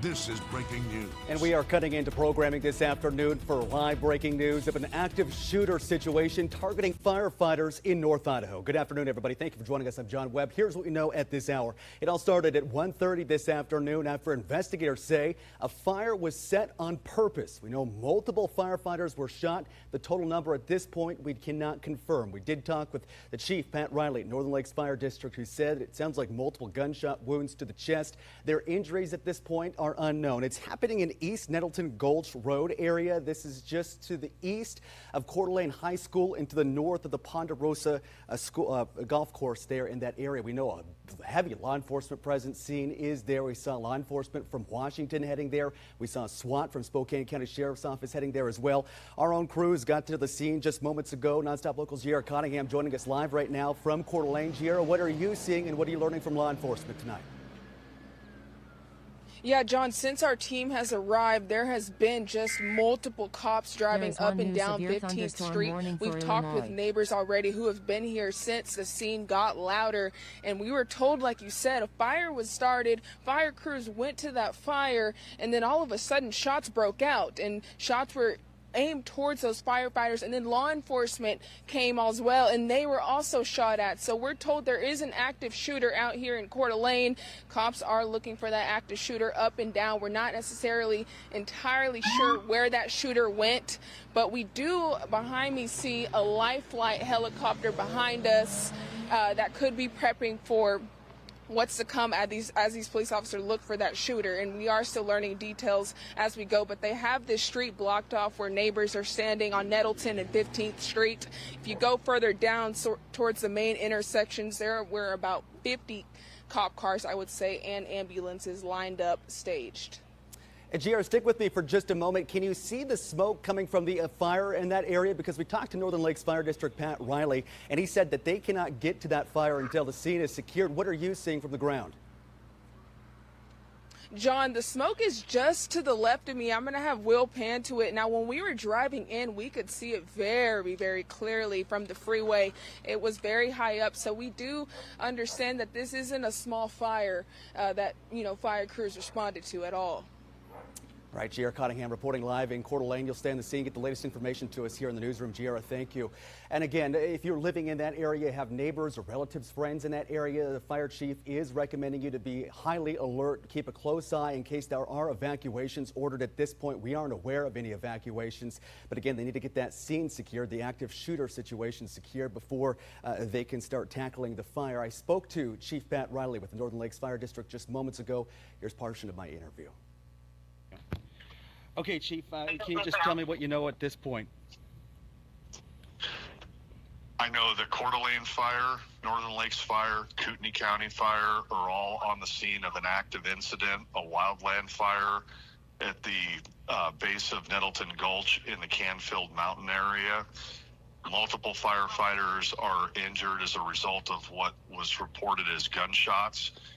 We don't know anything more as to this. Law enforcement from multiple jurisdictions are currently assisting fire with controlling the incident. No fire activities are underway as a result of this armed assailant. And until that happens, is there concern we have to take it tactical. Okay. Is there concern of the fire spreading at this point? Yes, there is. To what extent, I can't say, in part because we can't get people to where the fire's at to control the fire. Okay, so should people be prepared for evacuations at this point? Not that I'm aware of, knowing the area and where, if it was going to move, it would be going. I know that a statement would be put out if there's any potential from Kootenai County Office of Emergency Management. So with that being said, right now, as always, people should be ever present and mindful of their conditions around them. And as soon as we have better intel on this, we would advise the public at first opportunity. And Chief, you said you don't have a specific number of injuries, but you say multiple? Correct. I genuinely do not have a number of casualties up there. They're all fire service personnel. Okay. Chief, I want to talk to you personally because I know how close all you firefighters are up there. What's your immediate reaction when you first heard the news? My immediate reaction was completely heartbroken. We trained for this. You never want to see it in your own community, but here we are. That was Chief Riley there with Northern Lakes Fire District. Just a completely heartbreaking situation right now. We want to recap, bring you the latest of what we know at this hour. There is an active shooter situation happening in Coeur d'Alene. This is in the area of East Nettleton Gulch Road. That would be to the east of Coeur d'Alene High School, several blocks, and to the north of the Ponderosa golf course. Several different agencies from all across the inland Northwest responding to this specific location to try and tackle this active shooter situation. We don't have any word on if a suspect has been identified, if a suspect has been arrested. In the meantime, there's a fire. We don't know how big this fire is at this point. You're looking at live images right now from the scene, but we're told that fire crews cannot go and try and put out that fire until the active shooter situation is handled. We do know that SWAT from Spokane County, several crews, agencies from WSP responding to that area. They're asking you to avoid the area at all costs, and if you do live in the area, you have neighbors in the area, maybe some friends, you might want to tell them to be ready for evacuations if it comes down to it. But again, at this point, no evacuations have been ordered, but they're urging you to remain vigilant tonight. We did get some reports. My uncle lives in Coeur d'Alene. He said that the smoke has gotten thicker there over the past 45 minutes or so. So they're trying to get the scene under control and then trying to attack that fire that's happening in the East Nettleton Gulch area. But we did confirm with fire crews and investigators that the fire was reportedly intentionally set to draw in firefighters there, resulting in multiple firefighters being shot. We're going to stay on top of this, bring you live updates on our website as well as our news stream, The Pulse. You can find that at nonstoplocal.com. We'll be back on the air for Nonstop Local at 5 and 6 o'clock with the latest information. I'm John Webb with this breaking news. Back to your regular report.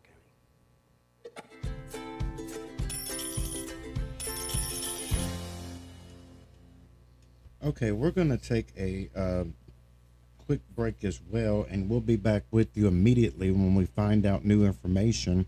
We are going to come back soon for that news conference is expected, where we'll find out hopefully much more information about what's happening right now on that mountain, and we'll see you soon. This is continuing coverage of breaking news.